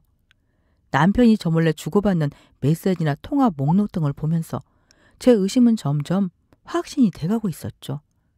당연히 우리 부부 사이가 좋을 리는 없었어요. 우리는 자주 다투었고 어느 순간 따뜻한 말 한마디를 주고받기도 어렵게 되더군요. 그러던 어느 날 작정한 남편은 제게 이혼을 요구했어요. 뭐? 이혼? 지금 당신 나한테 이혼이라고 그랬어? 그래, 이혼. 이제 우리 편하게 살자 좀. 당신도 우리가 맞지 않는다는 거 인정하잖아. 솔직히 진작 당신이랑 갈라서고 싶었는데 돌아가신 어머니가 하신 말씀이 있어서 여태 꼭 참고 있었던 거야. 그런데 이젠 더 이상 참지 못하겠어. 재산은 틀림없이 분배해 줄 테니까 이제 각자 인생 살자고. 뭐라고? 당신 여자 생겼지? 그래서 지금 나랑 이혼하려고 하는 거잖아. 내가 모를 줄 알아? 누구니? 혹시 네 심부름 해주는 그 조교연이니? 뭐? 나 원참 당신 마음대로 생각해. 그리고 이제 와서 내가 여자가 생겼든 말든 무슨 상관인데? 내가 재산 분배 해준다잖아. 그런데 뭐가 문제야? 제게 이혼을 요구하는 남편은 제가 아는 남편과 완벽히 다른 사람이었습니다. 그는 이혼 서류에 도장을 찍지 않으면 경제적인 모든 것을 끊어버리겠다고 협박까지 하더라고요. 정말 기가 막히고 서러웠습니다. 누가 박사를 만들어줬는데, 누가 치매 걸린 자기 엄마를 돌봐줬는데, 그때는 하늘의 별이라도 따다 줄 것처럼 고마워하더니 이제 와서 절 버리겠다니요. 정말 속이 뒤집어지더라고요. 분명히 여자 때문에 저러는 것 같은데 물증이 없으니 따질 수도 없었죠. 제 나름대로 정말 많은 고민이 있었습니다. 이혼하자는 남편의 요구대로 해야 하나? 아니면 절대 이혼을 해주지 말아야 하나 말입니다. 전 군 복무 중인 아들과 입시를 앞두고 있는 딸아이만 생각했어요. 아들과 딸이 여자가 생겨서 이혼하려는 아버지를 어떻게 받아들일지 의문이었어요. 그간의 사정을 전부 알게 된 아들은 가차 없었습니다. 다른 여자 생겼다고? 처자식 버리겠다는 사람이 어떻게 아버지야? 엄마, 당장 이혼해. 앞으로 나한테 아버지는 없으니까. 민지도 나랑 같은 생각일 거예요, 엄마. 정말 괜찮겠어? 엄마, 다른 거 생각하지 말고 엄마만 생각해. 엄마는 그런 남자랑 살고 싶어. 됐어. 엄마도 엄마 인생 살라고. 그러니까 당장 이혼해, 엄마. 아들의 그 말에 전 이혼을 결심했고 남편과 그렇게 결별의 길을 걷게 되었습니다. 남편은 제가 마음이 변할까봐 순순히 재산의 절반을 내놓더라고요. 남편은 한창 주가를 올리고 있는 자신의 경제적 능력을 믿고 있었어요. 그래서 그깟 재산 절반쯤은 쉽게 내놓을 수 있었던 거였죠. 전 분배받은 재산으로 작은 아파트를 얻었고 제대한 아들과 그리고 입시를 앞둔 딸과 살고 있었습니다. 라디오를 듣는 게 제 일상의 작은 취미였는데 불쑥 남편의 목소리가 나오면은 재빨리 꺼버리곤 했죠. 나중엔 남편이 어느 유명 대학의 정교수가 됐다는 이야기도 듣게 됐어요. 이혼을 하고도 승승장구하는 남편이 정말 얄미웠지만 최대한 제 인생에서 남편을 배제하려고 노력하며 살았습니다. 그러던 어느 날이었어요. 전 아는 분의 결혼식 때문에 길을 나섰는데 아주 우연히 제 눈에 익숙한 사람을 목격한 일이 있었죠. 다름 아닌 그 사람은 바로 저와 이혼을 한 전 남편이었습니다. 그 인간은 조금은 후미진 골목길을 향해 걷고 있었어요. 전 남편은 절 보지 못했고 저만 그를 목격한 상황이었는데 갑자기 제 머릿속에 이런 생각이 드는 겁니다. 도대체 저 인간은 어떤 여시한테 올려서 마누라의 자식 다 내팽개치고 이혼을 했을까? 그런 의문이 강하게 들면서 저도 모르게 전 남편의 뒤를 따르고 있더라고요. 솔직히 이제 와서 알아내면 뭐 한다고 치졸하게 미행을 하나 싶었어요. 그래서 전 남편 뒤를 따르는 발길을 돌리려고도 해봤죠. 그런데 정말 궁금하고 호기심이 일어서 못 견디겠는 겁니다. 먼 발치에서 그 여자 얼굴이라도 한번 보자는 생각이 들었고 전 은근슬쩍 전 남편을 뒤를 밟았습니다. 그런데 굽이진 골목길을 성큼성큼 걷던 그 사람은 어느 건물을 힐끗 보더니 안으로 쏙 들어가더라고요. 5층짜리 건물이었는데 2층엔 왁싱샵이 있었고 3층엔 기원이고 4층과 5층은 PC방이 들어서 있었죠. 그중 어느 가게로 들어갔는지 알 방도가 없었어요. 사실 안다고 해도 큰 의미는 없었죠. 전 남편 뒤를 쫓으면 그 여자 얼굴이라도 한번 볼 수 있을 거라고 생각했는데 결국 그것도 소용이 없게 돼버린 셈이었어요. 전 그 인간 뒤를 캐는 건 포기하고 다시 결혼식장을 향해서 발길을 돌렸어요. 그런데 바로 그 순간이었습니다. 갑자기 제 옆으로 훅 다가온 그림자 하나가 제 귓가에 대고서 이런 말을 하는 게 아니겠습니까? 따라온 사람 없었죠? 어머, 깜짝이야. 누구세요? 당신은 조교 학생? 오랜만이에요, 사모님. 이런 곳에서 만날 줄은 몰랐네요. 사모님도 박 교수님을 미행하고 계셨던 거예요? 미행이라뇨? 그게 무슨... 아까부터 쭉 보고 있었습니다. 사모님이 박 교수님 뒤를 쫓고 계셨던 거 말이에요. 아니, 전 그게 아니라... 전 심장이 떨어질 만큼 정말 크게 놀랐습니다. 제게 말을 건 사람이 과거 남편의 조교라는 사실도 그리고 제가 그 인간의 뒤를 슬금슬금 미행하고 있었다는 사실을 그 여자가 알고 있다는 것도 말이에요. 괜찮습니다. 사실 저도 박 교수님을 미행하고 있었거든요. 박 교수님이 사모님과 이혼했다는 사실도 알고 있어요. 그럼 저 인간이랑 그쪽이랑은 깊은 사이가 아니란 말이네요? 네? 아니, 사모님. 무슨 그런 말씀을. 제가 박 교수님이랑 나이 차가 얼마나 많이 나는데요. 제가 미쳤습니까? 아니구나. 저도 아니라고 생각은 했어요. 그런데 도대체 왜 저 인간을 미행하는 건데요? 솔직히 전 그 조교가 남편의 상간녀라고 생각했었는데 괜스레 민망해졌죠. 그런데 그 조교가 뜻밖의 말을 꺼내더라고요. 하긴 이젠 사모님한테 이런 말씀을 드려도 되겠죠?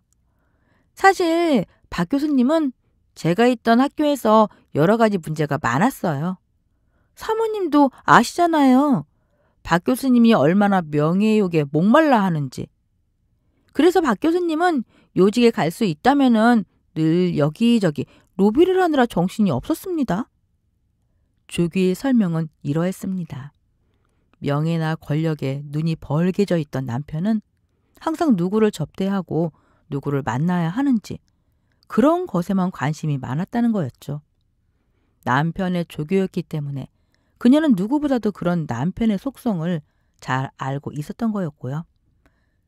그 조교는 남편의 여러 가지 비위나 부당한 행동을 여러 번 목격했다고 해요. 심지어는 그와 관련된 심부름까지 했고요. 하지만 교수의 그런 모습에도 꾹 참았다고 합니다. 조교라는 자리가 교수의 절대적 권력에 휘둘리는 자리니까요. 그녀는 교수가 끌어줘야 자신의 미래도 밝아진다는 걸 잘 알고 있었던 겁니다. 하지만 전 남편은 오직 자신의 자리에만 관심이 있었고 자신의 뒤치다거리를 해준 조교의 미래에는 조금도 관심이 없었던 거죠. 결국 그 인간은 조교와 약속했던 모든 걸 저버리고 자신의 출세를 위해서 다른 학교로 떠나버렸다는 겁니다. 제가 얼마나 억울하고 열이 받았으면 박 교수님의 모든 비리와 부당한 행동을 밝히기 위해서 증거를 수집하고 있겠어요. 오늘도 박 교수님이 누구를 만나고 있는지 알아내려고 미행을 하고 있었던 거예요. 박 교수님이 워낙 철두철미해서 엄청 조심스럽거든요. 오늘 일부러 뱅뱅 돌아서 저 건물에 들어간 이유가 틀림없이 있을 거예요. 전 그 조교 여학생의 말을 듣는 순간 망치로 머리를 맞은 듯한 기분이 들었습니다. 제가 얼마나 물러터진 여자였던지 부끄러워졌죠. 전 가정버린 남편을 향해서 치사하고 더러워서 이혼해 주겠다는 식이었는데 이 조교는 여자가 한을 품으면 5, 6월에도 서리가 내린다는 것을 몸소 실천하고 있었던 겁니다. 그녀는 자신에게 거짓말을 해가면서 실컷 부려먹은 그 인간에게 철저히 복수를 하고 싶었던 거죠. 그래서 전 남편의 뒤를 밟고 있었던 겁니다. 그런 조교를 보고 남편을 순순히 놓아줬던 게 너무 후회가 됐어요. 저도 남편과 합의 이혼을 할 게 아니라 철저하게 조사해서 물을 건 묻고 받을 건 받아내야 했던 거죠. 남편이 들어간 건물은 매장이 여러 개가 있던데 그중 어디로 들어갔는지 모르겠어요. 네, 저도 봤어요. 그런데 짐작하는 데가 있거든요. 사모님도 따라와 보실래요? 전 같이 가자는 그녀의 말에 저도 모르게 고개를 끄덕였고 전 남편이 들어간 건물로 향했습니다. 조교가 지목한 곳은 바로 왁싱샵이었어요. 그곳에 남편이 있을 거라는 겁니다. 그리고 우리는 조용히 왁싱샵 문을 열고 안으로 들어가서 조심스레 내부를 살폈죠. 그런데 전 그곳에서 그만 못 볼 꼴을 보고야 말았어요. 정말 두 눈을 씻고만 싶었죠. 왁싱샵의 시술실에 들어가 있던 그놈은 어떤 여자와 진한 애정 행각을 벌이고 있더군요. 그러자 조교가 주머니에서 핸드폰을 꺼내더니 그 모습을 촬영까지 하는 겁니다. 두 사람은 우리가 온 줄도 모르고 자석처럼 딱 달라붙어 있었어요. 그러다가 낌새가 이상한 걸 눈치챈 전 남편이 고개를 획 돌렸고 우리와 두 눈이 마주치고 말았죠. 깜짝 놀란 그 인간이 악하고 소리를 지르며 후다닥 옷을 주워 입더라고요. 뭐야? 당신이 왜 여기에 있어? 그리고 김조교는 왜 여기에 있는 건데? 놀란 남편이 말까지 더듬으며 묻자 조교가 능청스럽게 대답을 하더라고요. 교수님 가는 곳은 제가 언제나 따라다녔잖아요. 그래서 오늘도 따라왔습니다. 뭐라고? 김조교, 느닷없이 무슨 헛소리야? 자네가 왜 나를 따라다니는데? 제가 그때 말씀드렸죠? 저 버리면 후회하실 거라고요. 교수님이 또 바람을 피운다는 소문을 들어서 설마 했는데 정말 이러실 줄은 몰랐네요. 이거 봐, 김조교. 바람이라니? 여기 왁싱샵인 거 몰라? 난 그저 시술을 받으러 온 것뿐이라고. 네, 또 그렇게 잡아떼실 줄 알았습니다. 그래서 제가 여기 동영상으로 다 촬영해뒀거든요. 뭐라고? 지금 뭐 하자는 거야? 이런 거 다 불법인 거 몰라? 네, 잘 알죠. 그런데 저 이거 사모님한테 보낼 건데요. 여기 계신 전 사모님 말고 집에 계신 현 사모님한테요. 교수님이 전 사모님 버리고 현 사모님한테 새장가 드신 이유가 총장님 떡 보려고 그러신 거였잖아요. 현 사모님이 지금 총장님의 조카시라고 저한테 다 말씀해 주셨잖아요. 이거 봐, 김조교. 이제 와서 다 지난 일을 꺼내면 뭐해? 어차피 저 여자랑 나랑은 남남이라고. 이미 분장 다 봤단 말이야. 네, 그런데 저는 아니죠. 저 교수님 밑에서 정말 수년간 별일을 다 했잖아요. 그런데 저한테 이러시면 곤란하죠? 제가 그랬잖아요. 후회하실 거라고. 여태 교수님이 저지른 일들을 제가 차곡차곡 모아놨습니다. 오늘 동영상까지 아주 완벽하네요. 알았어, 김재규. 나랑 얘기 좀 해. 내가 우리 학교에 자리 좀 마련해 볼게. 그러니까 경거망동하지 말고 생각 잘하라고. 아니요. 제가 왜 그래야 합니까? 여태껏 당한 게 있는데 또 당하라고요? 암튼 전 볼일 다 봤으니까 남은 시간 즐겁게 보내십시오. 김조규는 전 남편에게 똑부러지게 말을 하더니 건물 밖으로 나가더군요. 전 죽상을 하고 있는 그놈에게 이렇게 말했어요. 야, 박근태, 나랑 이혼한 이유가 바로 그거였니? 네 출세 동아줄 잡으려고 처자식 다 버려버린 거야? 나 참 기가 막혀서. 너 두고 봐. 내가 당신 망하는 꼴을 꼭 보고 죽을련다. 어이씨, 김조규 때문에 머리 아파 죽겠는데 당신까지 왜 이래? 그러고 보니까 뭐야? 당신도 김조규랑 한패거리인 거야? 그래, 한패거리다. 너 망하는 꼴 보고 싶어하는 한패거리라고? 전 어리둥절해하는 전 남편의 기싸대기를 양쪽으로 번갈아 날려버린 후에 그 자리를 놔버렸죠. 그리고 얼마 후 김조규라는 그 여자가 자신이 모든 걸 폭로했다며 박 교수가 무너지는 꼴을 잘 보라고 메시지까지 보냈더라고요. 김조규는 전 남편이 했던 로비나 접대 증거를 경찰서에 제보했고 왁싱샵 사장과 바람 피우는 장면을 그놈의 와이프에게 보냈다는 겁니다. 효과는 바로 나타나더라고요. 그렇게 그가 원하던 유명 대학의 교수 자리에서 해임됐고 각종 매체에서도 전 남편 얼굴이 싹 사라지더라고요. 그리고 비행위로 경찰 조사까지 받게 됐다는 겁니다. 그 소식이 들려온 지 얼마 후 전 남편에게서 전화가 걸려오더라고요. 여보, 난데 내가 당신한테 면목이 없지만 부탁할 일이 하나 있어서. 뭐? 부탁? 다른 게 아니라 내가 요새 김조규 때문에 경찰 조사 받고 있잖아. 그런데 어쩌면 경찰에서 당신한테 참고인 신분으로 조사를 할지도 몰라. 그때 제발 말 좀 잘해줘, 응? 내가 얼마나 청렴 결백했는지 당신이 더 잘 알잖아. 그러니까 만약 조사가 들어오면은 제발 잘 좀 부탁해, 응? 나 이러다가 정말 콩밥 먹게 생겼다니까. 콩밥 먹을 짓을 했으면은 당연히 먹어야지. 내가 너 같은 놈이랑 살았다는 게 믿어지지가 않는다. 할 말 다 했으면 전화 끊어. 난 너랑 더 이상 할 말 없으니까. 여보, 미선아, 제발 좀. 전 애원하는 전 남편의 목소리에도 모지게 전화를 끊어버렸습니다. 하지만 그 사람 말처럼 경찰의 조사 요청은 오지 않았어요. 이미 김조규가 제출한 증거가 차고 넘쳐서 딱히 제 증언 같은 건 필요 없었나 봅니다. 결국 남편은 재판에 넘겨졌고 벌금과 함께 집행유예 판결을 받았어요. 진짜 콩밥을 먹은 건 아니지만 교수로서의 커리어는 다 끝이 났다고 봐야죠. 추후에 들은 소문으로는 저와 헤어지고 재혼한 그 여자에게도 이혼을 당했다고 하더군요. 하긴 왁싱샵에서의 그 민망한 장면을 보고 그냥 넘어갈 여자는 없을 겁니다.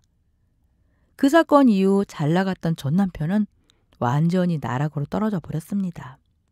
그래도 한의사라는 명함이 있으니까 어떻게 해서든 먹고 살며 밥은 굶지는 않겠죠. 긴 시간이 지난 후 전 남편에게 아들과 딸의 얼굴 한번 보자는 연락이 몇 번 왔었어요. 그러나 아들과 딸은 약속이라도 한 듯 남편을 만나길 거부했고 솔직히 저도 아들과 딸이 남편과 영원히 얽히지 않길 바라고 있어요. 그 인간이 아들과 딸에게 득이 될 게 아무것도 없다는 생각이 들었기 때문이죠. 그런데 간혹 아들과 딸이 저 때문에 자기 아버지와 만나지 않으려는 게 아닐까 하는 생각도 듭니다. 과거 행복했던 시절도 떠오르면서 전 남편에 대한 배신감 때문에 부모 자식 사이의 천륜을 끊는 건 아닌지 의문이 들 때가 있네요. 세월이 지나면 또 어떻게 될지 저도 잘 모르겠습니다. 또 모르죠. 그땐 제 마음속 응어리가 많이 풀려 있을지도 모르겠네요. 안녕하세요. 저는 이 썰맘 채널의 열렬 구독자이자 현재 40대 중반의 여성입니다. 남편과 결혼한 것은 10년 차이고 아이는 딸 하나만 있죠. 제 직업이 간호사라 출퇴근 시간이 일정하지 않다는 것만 빼면 수익도 나쁘지 않은 편입니다. 그리고 무엇보다 저희 친정이 여유가 있는 편이라서 지금 살고 있는 신혼집도 마련해 주셨죠. 건강하게 잘 크는 아이와 괜찮은 직업, 든든한 친정까지 걱정이 없다면 없는 집이라고 할 수 있지만 제게도 고민은 있었습니다. 바로 남편 때문이었죠. 남편은 일을 오래 하지 못하고 늘 금방 그만두곤 했어요. 물론 그건 연애를 할 때부터 그 부분은 알고 있었죠. 그 사람은 워낙 마음이 약한 사람이라서 약간의 스트레스도 견디지 못했기 때문입니다. 직장 내에서 따돌림을 당하는 경우가 특히나 많았는데 저 역시 겪어본 일이기에 충분히 이해를 했죠. 다행히 제 벌이로도 큰 지출이 없다면 저희 세 식구 정도는 먹고 사는 것에 문제가 없어서 불만이 있는 것도 아니었습니다. 보통은 직장을 밥 먹듯이 그만두는 게 진짜 문제라고 하겠지만 제가 문제라고 하는 것은 남들과는 약간 다른 부분이었죠. 바로 남편이 과하게 제게 잘한다는 거였습니다. 그건 저희가 연애 때부터 그랬어요. 저희가 100일 기념 여행을 준비하고 있었을 때 남편이 약속에 나오지 않았죠. 어린 나이에 기념일이라는 게 얼마나 중요한지 다른 분들도 아실 겁니다. 저 역시 당시에 화가 많이 났고 헤어지자는 말까지 했죠. 그런데 그 다음날 도착한 남편의 몰골은 말이 아니었어요. 어디에서 노숙이라도 했는지 머리는 물론이고 온통 몸에서도 냄새까지 났죠. 저는 기념일을 파투낸 이유를 따졌습니다. 도대체 어딜 다녀와서는 그 꼴이야? 어떻게 연락 한 통을 안 해? 자기가 좋아하는 케이크를 사려고 지방까지 갔는데 지갑을 잃어버려서. 뭐? 지금 부산을 다녀왔다는 거야? 출발한 건 이틀 전인데 진짜 미안해. 내가 준비성이 없었어. 전화는 왜 안 했어? 서프라이즈를 하려고 처음에는 연락을 안 했는데 나중에는 배터리가 없었어. 돈이 없으니 충전도 못했고 나는 왜 매번 이 모양인지 모르겠다. 정말 미안해. 그니까 헤어지자는 말은 하지 마. 내가 진짜 평생 잘할게. 정말로. 자기는 이렇게 똑부러지고 뭐든 척척하는데 나는 왜 이런 거지? 진짜 멍청한 것 같아. 머리가 나빠서 이래. 커다란 공 같은 사람이 두 눈에서 눈물을 뚝뚝 떨어뜨리는 걸 보고 있으니 그 모습은 정말 사랑스러웠죠. 매일 다치고 잃어버리고 우는 남자를 질색하실 분도 있겠지만 저에게 그 모습은 결혼을 결심할 정도로 순수하고 착하게 비쳤습니다. 더구나 그건 연애 초만 그런 게 아니라 결혼 후에도 계속 이어졌어요. 때문에 제 주변에서는 늘 남편을 두고 애처가라고 했고 친구들에게는 부러움의 대상이 되었죠. 특히 제가 임신했을 때는 그런 남편의 능력은 최고였습니다. 멀리 나가는 걸 절대로 귀찮아하는 법도 없고 제가 먹고 싶은 거라면 제주도라도 다녀왔거든요. 말이 쉽지 절대로 쉽지 않은 일을 귀찮은 내색 없이 해주는 게 바로 저희 남편이었죠. 하지만 그것도 한두 번이지 어느 순간부터 과하다고 느끼게 되었습니다. 문제는 제가 고민을 털어놔도 주변에서는 행복한 비명이라는 식으로 치부했다는 거였죠. 특히나 시집살이와 남편에 대한 불만이 많은 친구들은 제 고민을 무시하기 일쑤였습니다. 출산 후에 오랜만에 친구들 모임에 나가서 고민을 털어놓았었어요. 그 사람 나 출산할 때도 안 왔어. 아기 선물을 사러 갔다고 하더라고. 친구는 제 말을 듣고 들고 있던 커피잔을 내려놓고는 다다다 제게 쏘아붙였죠. 출산할 때 남편 없는 건 천벌받을 짓이지. 그래도 네 남편은 이유가 있잖아. 내 친구 남편은 술 먹고 뻗어서 못 왔다고 하던데. 너 정도면 괜찮은 거야. 더구나 아기 선물이라며. 그 정도는 그냥 넘어가야 되는 거 아니니? 내가 원한 게 아니잖아. 배가 슬슬 아프다고 말도 했고 그런데 어쩌면 그날에 딱 나갈 수 있어? 연애 때도 기념일마다 빠지더니 결혼 기념일에도 안 들어왔어. 뭐? 그건 좀 심한데? 결혼 기념일에는 왜? 무슨 수제 케이크 만들고 반지를 제작하다가 손을 크게 다쳐서 병원에 있었거든. 와, 너 지금 신랑 자랑하니? 진짜 고민할 거 없네. 너 진짜 남편 모시고 떠받들고 살아야 해. 알아? 솔직히 우리 집을 봐라. 나나 남편이나 다 일하는데 집안일은 다 내가 해야 되고 쓰레기 하나 버려달라고 하면은 똥 씹은 표정으로 나간다고. 근데 너희 남편은 알아서 척척 쓰레기 버리고 집에 쓰레기가 찬 적이 단 한 번도 없다며. 분리수거까지 다 하고. 그야 그렇지. 그래도 난 그냥 옆에 있어주면 좋겠어. 제주도며 대전이며 혼자 어딜 그렇게 돌아다니는지. 배가 불러서 그런 말을 하지. 너 맛있는 거 먹이겠다고 그렇게 해주는 남편 없다. 우리 남편은 자기 손으로 라면 하나를 안 사와. 이 정도는 되어야 고민축에 끼는 거고. 그런가? 그래. 그리고 시어머니가 좀 그래도 그렇게 잘 방어해주는 남편이 어디 있어? 괜히 긁어 부스럼 만들지 말고 그거라도 감사하면서 살아. 돈을 못 버는 건 좀 그렇긴 해도 사람이 어디 다 완벽할 수 있어? 너희 남편 정도면은 완벽한 편이지. 완벽이라 하지만 저는 아무리 생각해도 저희 남편이 과하다는 생각이 들었죠. 배부른 소리에 긁어 부스럼 소리를 들어도 반박을 해보자면 애초에 음식도 제가 먹고 싶어 하는 게 아니었습니다. 예를 들어 남편이 제주도에서 고기국수나 흑돼지 고기를 포장까지 해서 가져왔을 때 저는 거의 한 입도 먹지 않았어요. 퉁퉁 불기도 했지만 정확히는 제가 돼지고기를 그렇게까지 좋아하지 않기 때문이었죠. 돼지 특유의 누린내가 나는 걸 잘 먹지 못해서 곱창은 아예 먹지도 못하는 사람인데 식어 빠진 걸 다시 데워 먹으니 누린내는 배가 되더군요. 그리고 또 하나, 그곳까지 가는 비행기, 차량 렌탈비, 음식값까지도 거의 모두 제 카드로 나가는 거였습니다. 한참 일을 하고 있는데 결제 문자가 쌓이는 걸 보면 누구라도 기분이 좋지 않을 거라고 확신할 수 있죠. 거기다 그런 남편 때문에 저는 주변 사람들에게 배부른 소리 나는 여자가 되었다는 게 가장 컸습니다. 가장 큰 문제는 주변 사람 중에 시어머니가 포함이라는 거였죠. 시어머니는 저만 보면 정말이지 못 잡아먹어 안달이었습니다. 저를 보면 늘 첫마디가 이거였죠. 너 얼굴 참 좋다.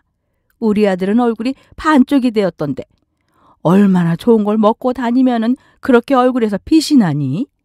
그게 다 우리 아들 발품 팔아서 찐살 아니니?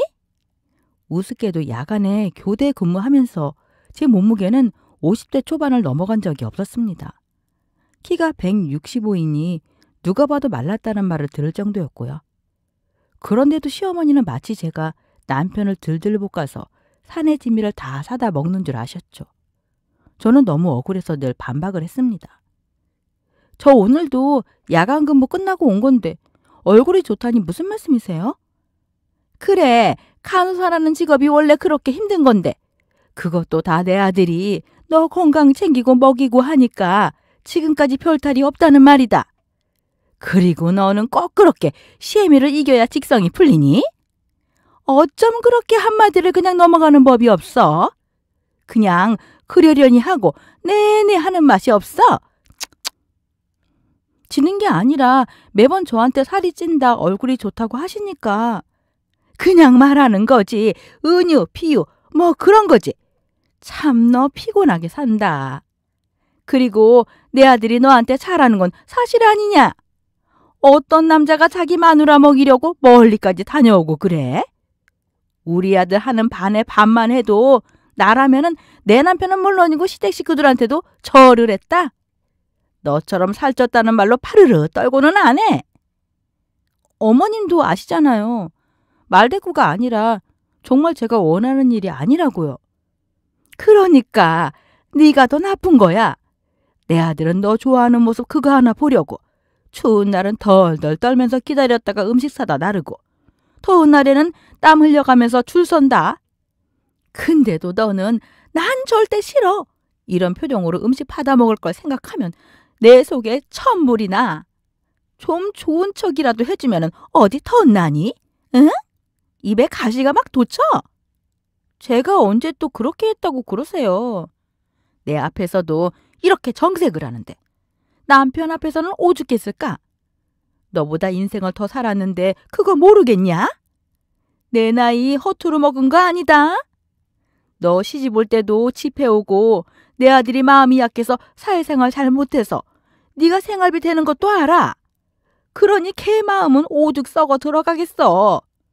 나도 잘난 내 며느리 눈치를 이렇게 보는데 내 아들은 오죽하겠냐고. 제가 원하지도 바라지도 않는 일로 이렇게 구박을 받으니 정말 서러웠습니다. 그래서 남편과도 이 문제로 싸운 적도 많았어요. 하지만 남편의 반응 때문에 그것도 할 수 없게 됐죠. 뭐? 또 그런 말을 하셨어?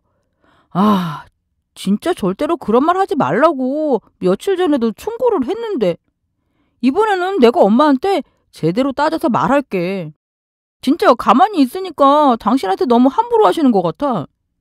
절연을 하든지 해서라도 내가 다시는 그런 말 안 하게 할 거야. 당신은 걱정하지 말고 있어. 절연이라니 여보. 내가 그런 걸 바라는 게 아니잖아. 문제는 당신이 멀리 나가는 거야. 애초에 그것만 아니면 이렇게 싸울 이유가 없다고. 나 먹는 것도 별로 안 좋아해. 알면서 왜 그렇게 멀리 가서 맛집이다 뭐다 돌아다니고 고생을 사서 하냐고. 그건 내 행복이야. 당신이 먹는 걸 안 좋아하니까 몸도 약하고 약한 걸 보면 내 마음도 아파. 내가 해줄 수 있는 게 그것뿐이라 오로지 당신을 위해서 나가는 건데 왜 그게 문제가 된다는 거야? 문제지. 내가 싫다니까. 그냥 난 당신이 멀리까지 안 나가면 좋겠어. 아무래도 잘 잃어버리고 덤벙거리는 성격인데 얼마나 걱정이 되는 줄 알아? 더구나 어머님도 싫어하시잖아. 내가 길 좀 못 찾고 잃어버리는 건 차츰 나아지고 있고 애초에 우리 엄마가 과하게 반응하는 거지. 이건 아예 결이 다른 문제라고. 솔직하게 말해서 엄마는 자존심이 상하니까 괜히 당신한테 화풀이 하는 거라니까. 못난 아들이 직업도 변변치 않고 집에서 제대로 지원도 해주지 못했고 이러니까 당신한테 자존심 세우고 싶어서 매번 막말을 하시는 거라고. 남편의 말이 틀린 건 아닙니다. 시어머니가 억지를 부리는 것도 맞죠. 하지만 정말 솔직한 심정으로 돌아버릴 것 같았습니다. 저는 바라지도 않는 음식들을 날라주고 멀리까지 가서 선물을 사오는 남편과 또 자신의 아들이 고생하는 게 못마땅한 시어머니 사이에 끼어서 저만 이상한 사람이 되는 것 같았죠. 시어머니와 남편은 만나면 언성을 높였고 저는 졸지에 남편을 뒤에서 조종하는 나쁜 며느리가 되는 악순환이 반복되었습니다. 그런데 이걸 또 고민이라고 말을 하면 남의 편인 남편이라는 존재가 제 편을 들어주는 건 배부른 소리라며 한 소리 들으니 저는 매번 답답한 마음을 삼키고 눌러야 했고요. 늘 제 편이 되어주고 저를 위해서 뭐든 해주려는 사람. 확실히 남편이 좋은 사람인 건 맞지만 늘 욕은 왜 제가 먹어야 하는지 정말 답답했죠. 그러던 어느 날 제가 폭발하는 사건이 벌어졌습니다. 바로 저희 아들이 자전거를 타고 가다가 넘어져서 크게 다친 일이었습니다.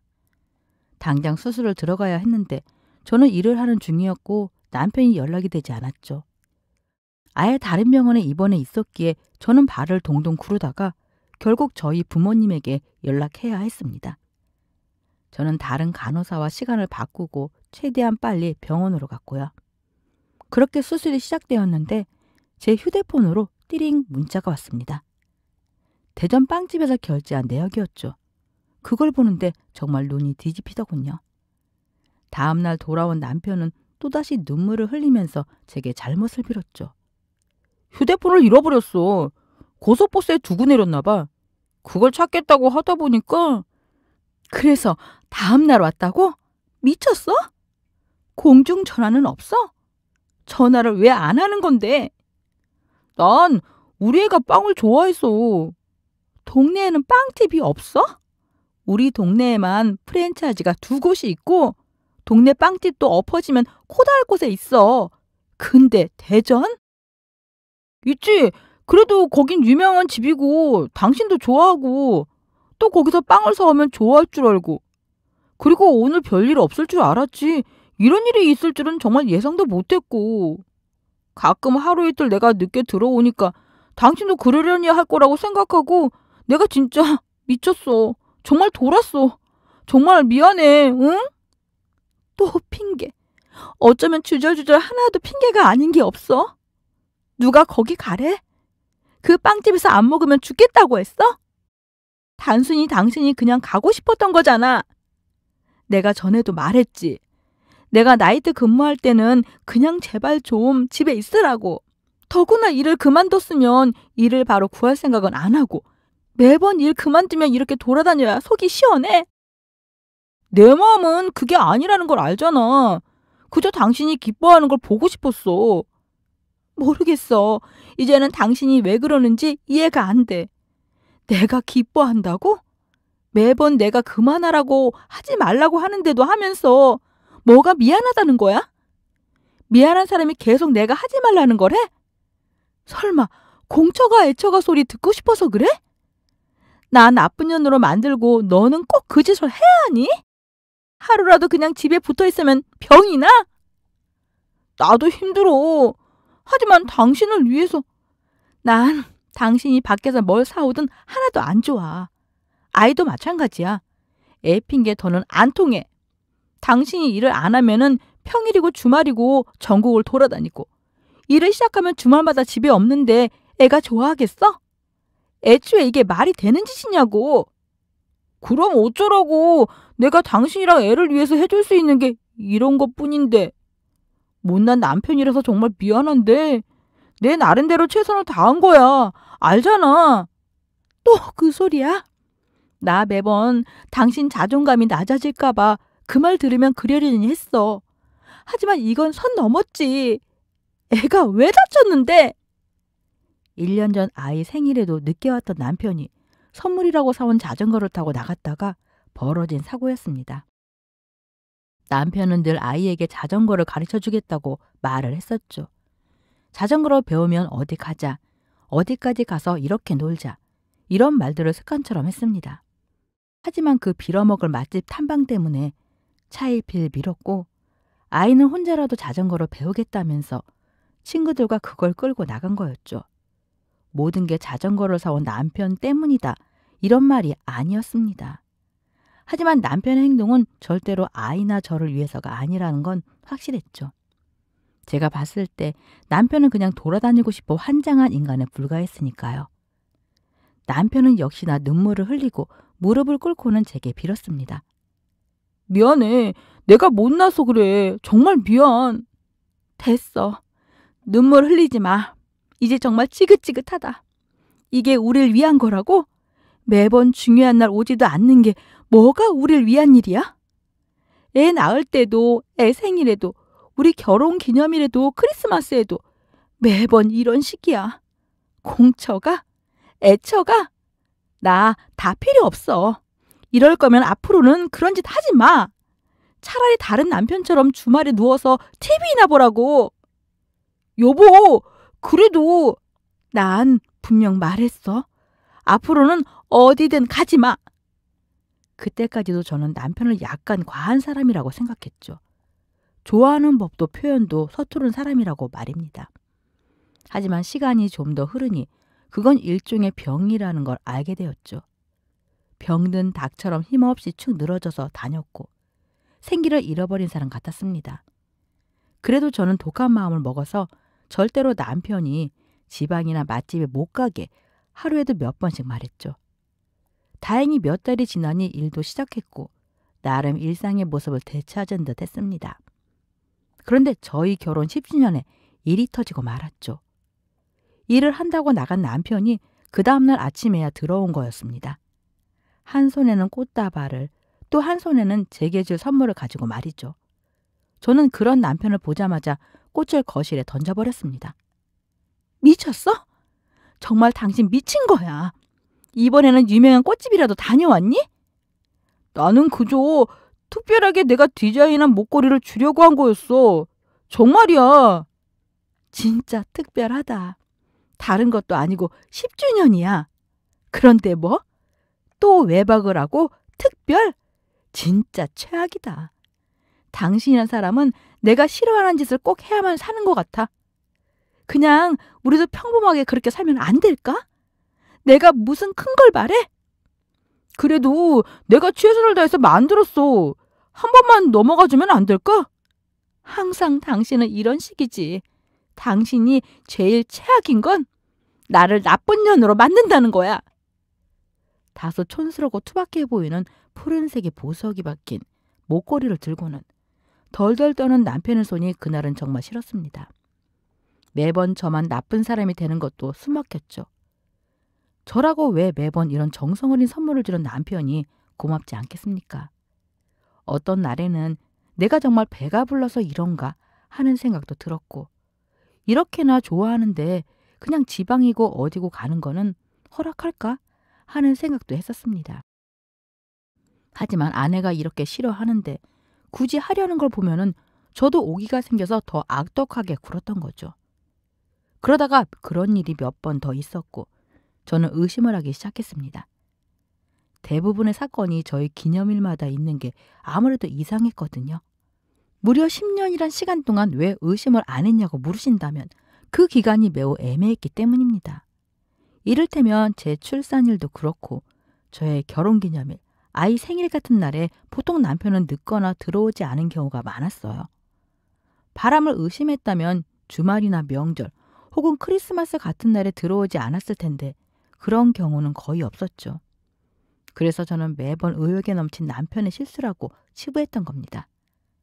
더구나 5년인가 4년 전에는 불시에 휴대폰을 몰래 훔쳐본 적도 있었지만 아무런 증거도 없었어요.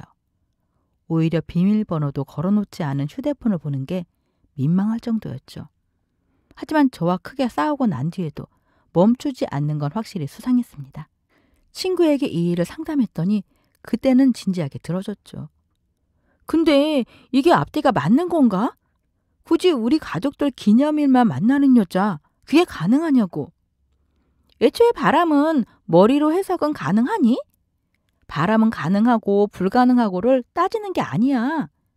요즘에는 장 보러 가서도 바람 피우고 오는 여자들도 있다더라. 뭐? 그게 말이 돼? 그니까 너희 결혼 기념일이랑 애 생일에 바람 피우는 건 왜 불가능한 건데? 바람은 가능하냐 불가능하냐가 아니라 얼마나 부지런한 인간인가에 따라서 달라지는 거야. 확실히 부지런하긴 하지. 일 빼고는 뭐든 부지런하고 바빠. 그렇다니까. 내 친구 남편은 게을러 터졌는데 집 밖에 나가라고 발로 차도 안 나간다고 버틴대. 영화도 안 보러 가고 외식도 싫다고 하고 집에 콕 박혀 있다고 그러더라. 주말 내내 죽은 듯 잠만 자고 그래서 친구가 불만이라면서 그러는 거야.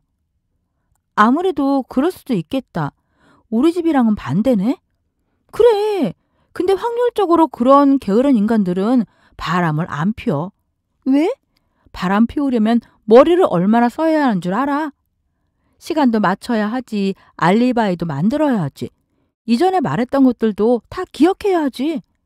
바람 피우는 인간들 주변에 장례식이 몇 번이 있었겠니?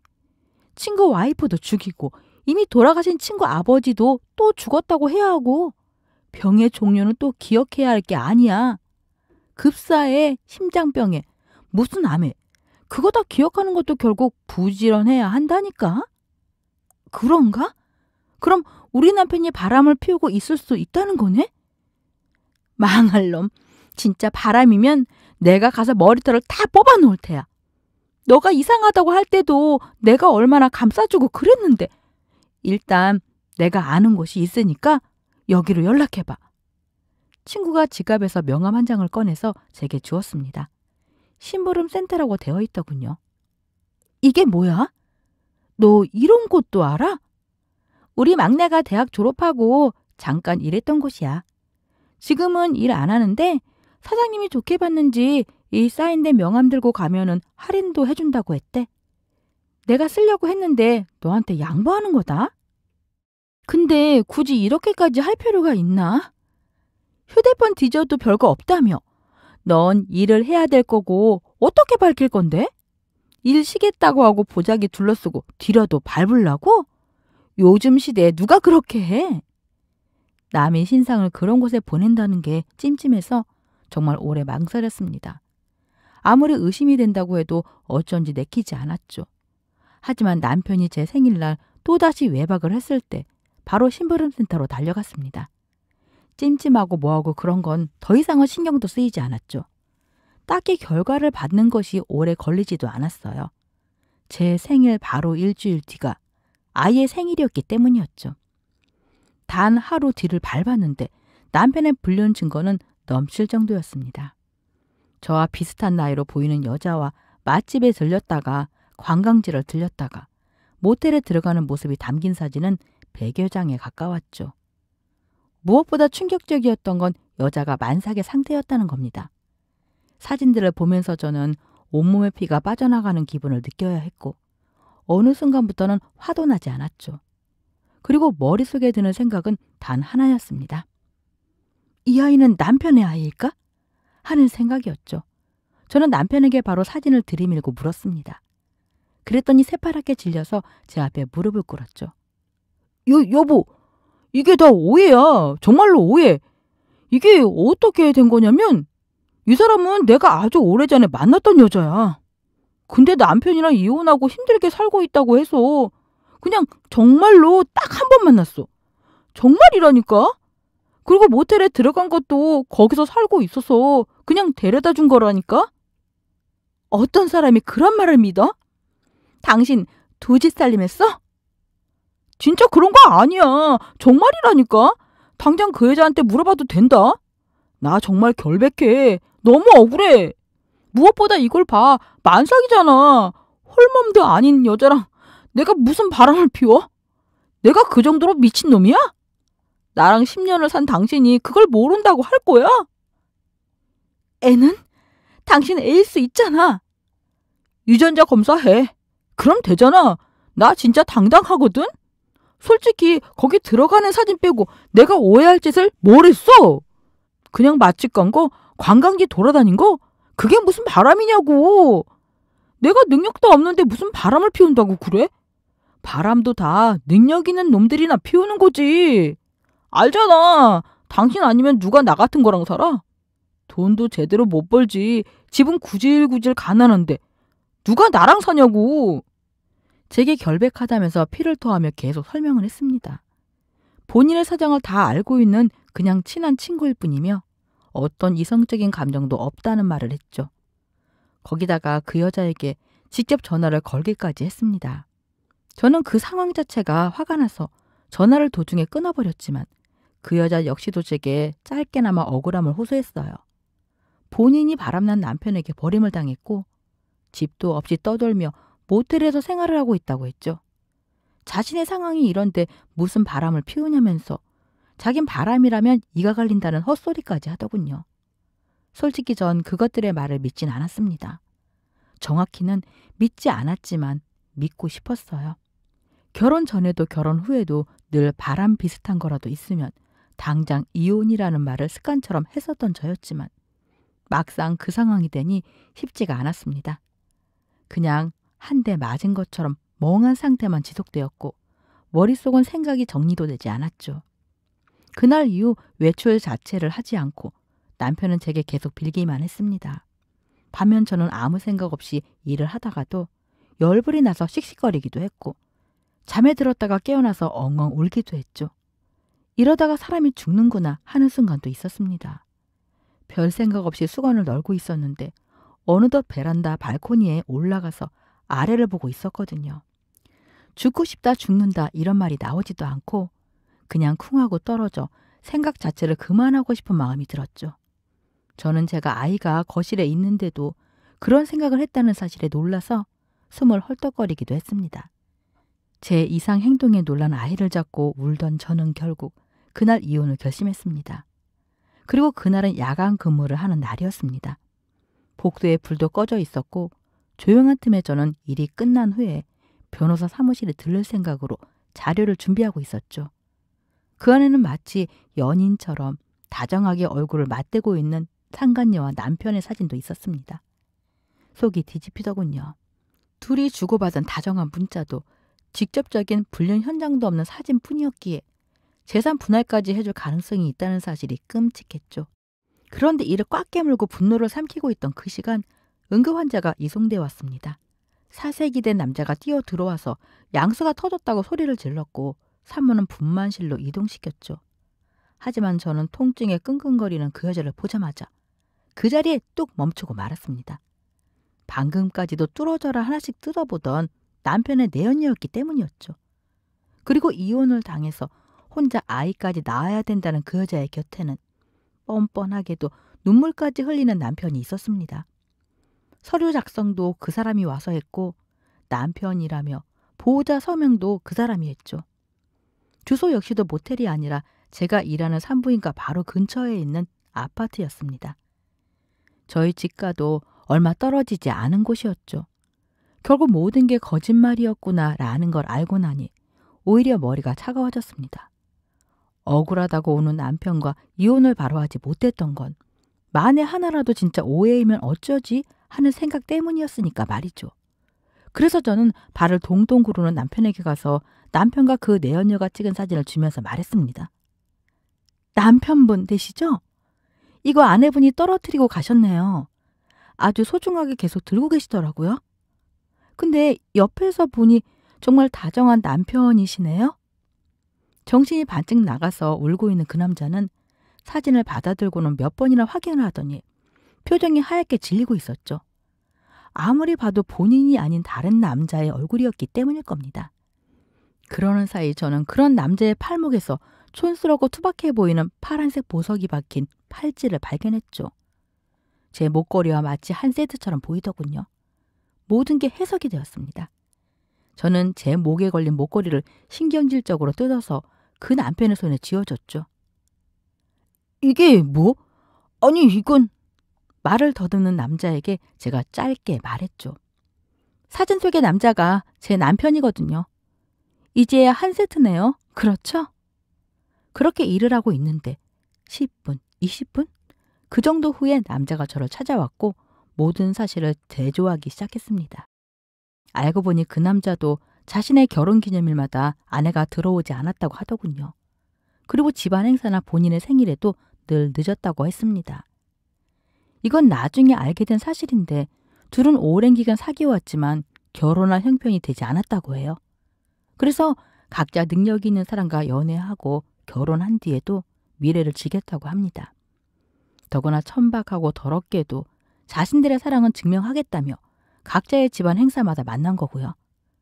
거기에는 결혼기념일과 각자 반려자의 생일이 포함된 거였죠. 그때는 정확한 사유를 몰랐지만 어쨌든 앞뒤 상황을 따져서 불륜을 저질렀다는 걸로 결론을 냈습니다. 그리고 그 뒤에는 난리가 났죠. 정말 이러다가 뉴스에 나오는 건 아닌가 하는 생각이 들 정도로 병원이 발칵 뒤집혀졌을 정도였습니다. 남자는 여자에게 쌓였던 모든 불만을 토했고 불륜에 대해서 추궁했죠. 근데 정말 우습게 저희 남편과 아주 똑같이 반박을 하더군요. 애초에 그 사진이 무슨 증거가 된다고 그래? 한 번 만난 거야.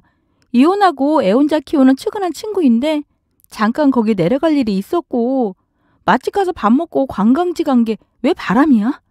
그리고 이 아이는 당연히 당신 아이지. 유전자 검사해도 된다니까? 나 억울해. 매번 뭘 만들어 온다 사온다면서 집에 안 들어오는 건 기본이고 카드로 수십 수백 긁는 것도 나 다 참아줬어. 그래도 날 위해서 노력한다고 생각하고 다 봐줬다고. 그것뿐이야? 장인 장모님한테 몰래 돈 더 드리는 것도 그러려니 했어. 근데 바람? 바람? 할 줄 아는 건 돈 쓰는 것뿐인 당신이 감히 바람을 펴? 그게 무슨 바람이야. 전화해. 전화해서 물어봐도 된다니까? 지금 해. 할까?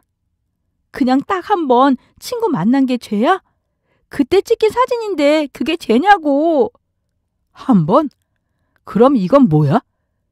남자는 제가 준 목걸이와 팔찌를 그대로 던졌고 여자는 그걸 보면서 놀라 아무 말도 더하지 못하더군요. 저도 나서서 한마디 할까 했지만 제 일터였기에 차마 아는 척하지 못했죠. 그렇게 얼마 후에 저는 이혼을 진행했고 거의 동시에 그쪽 남편도 이혼을 진행했습니다. 한 가지 다행인 건 저희 남편이나 그 여자나 불륜이 아니라고 우기고 있었는데 그쪽 남편이 아내가 숨기고 있던 휴대폰을 찾아냈다는 거였죠. 비록 저는 그 불륜의 증거를 더 이상 찾지 못했지만 그 두 인간들은 휴대폰을 따로 쓸 정도로 치밀하게 오랜 시간 불륜 관계였던 게 증명된 겁니다. 휴대폰에는 눈을 뜨고 보기에도 힘든 야한 농담과 벗은 사진이 오간 흔적이 가득했죠. 거기에 저희 기념일에 만나야 하는 이유도 상세히 적혀 있었던 거였고요. 덕분에 아주 수월하게 이혼을 할 수 있었고 위자료는 물론이고 상간녀 소송까지 했습니다. 벌써 그 일이 1년 전이 되었네요. 옷을 여밀 정도로 추워서 길이 얼어붙었던 날 길바닥에서 무릎을 꿇고 빌던 남편의 얼굴은 여전히 생생합니다. 그리고 그 곁에서 어이가 없다는 듯 팔짱을 낀 상태로 저를 노려보던 시어머니도요. 시어머니는 그때 이렇게 말씀하셨죠. 남자들이야 한두 번 실수도 하는 거지. 그걸 가지고 애비를 이렇게 만들어야 네 속이 후련하냐? 너도 네 아들 키워서 나중에 결혼도 시켜봐라. 이런 소리 안 나오나? 해도 정도껏 해야지. 집안 망신을 이런 식으로 시켜? 잘난 내 아들이 얼마나 기가 죽었으면 바람을 피우겠냐고? 모든 게 제 탓이라고 생각한다며 이왕 이렇게 된 거 상간녀랑 살림을 합쳐서 살게 할 거라고 제 앞에서 큰 소리를 내셨던 시어머니와 시끄럽다면서 소리를 지르던 남편의 모습이 마지막일 줄 알았습니다. 그런데 바로 일주일 전 저는 저를 찾아온 시어머니를 마주하게 되었죠. 내가 다 잘못했다. 우리 아들 좀 살려다오. 응? 재혼하고서는 여기저기 여행이나 다니다가 갑자기 몇 달 만에 이혼을 하고는 이제는 아예 집에 눌러 앉아서 나갈 생각도 안 하고 술만 퍼먹고 있어. 그래도 애 아빠인데 어느 정도 너도 책임은 있지 않니? 나도 이제 늙어서 힘도 없고 내가 감당을 못해서 그래. 내가 이리 부탁을 하마. 남자들이야 한두 번 실수도 하고 그렇게 술 퍼먹고 일을 안 할 수도 있죠. 왜 그런 걸로 그렇게까지 하세요? 그거 집안 망신이잖아요. 잘난 아드님이 얼마나 기가 죽었으면 백수 주제에 술이나 퍼먹고 부모 등골이나 파먹으며 그러겠냐고요, 어머님. 너 지금 내가 예전에 했던 말을 그대로 하는 거니? 네, 덕분에 잘 배워서 제가 이렇게 말을 잘해요. 그러니까 여기서 이러지 마시고 잘난 아드님 빈속에 술 안 들어가게 안주나 좀 만들어주세요. 아, 정말 그때를 생각하면 지금도 온몸에 전율이 흐릅니다. 하루하루 정신없이 아이를 돌보고 혼자 살림하느라 기억도 안 났던 옛날 그 일이 슬슬 나오는 걸 보니 아마도 그간 가슴의 상처로 남아 있었던 것 같아요. 막상 그걸 토해내듯이 다 뱉고 나니 속이 후련했죠. 어쨌든 저는 잘 삽니다. 힘들긴 해도 부모님과 주변 사람들한테도 도움받으면서 아이와 예쁘게 살고 있죠. 예전에 남자를 볼 때 능력을 본다는 여자들, 겉으로는 이해한다면서도 속으로는 코웃음을 쳤었던 적이 있습니다. 사람만 좋고 착하면 되는 거지. 능력은 여자도 있으면은 그만이라는 생각을 했었죠. 근데 막상 이런 경험을 겪어보니 한쪽으로 치우치는 것들은 좋지 않다는 걸 깨달았어요. 무조건 착하거나 무조건 능력 있거나 이런 것들은 결혼 생활에 좋은 건 아니라는 걸 말이죠. 모든 것들이 조화를 이루지만은 대신 모자란 건 서로 보완해 줄 수 있는 그런 짝을 만나는 게 최고인 것 같습니다. 저는 비록 이번 결혼은 실패했고 앞으로도 결혼을 할 생각이 없지만 다른 분들은 치우친 사람과는 부디 결혼하지 않았으면 좋겠네요. 그럼 저는 다시 조용한 구독자로 돌아가겠습니다. 감사합니다. 감사합니다.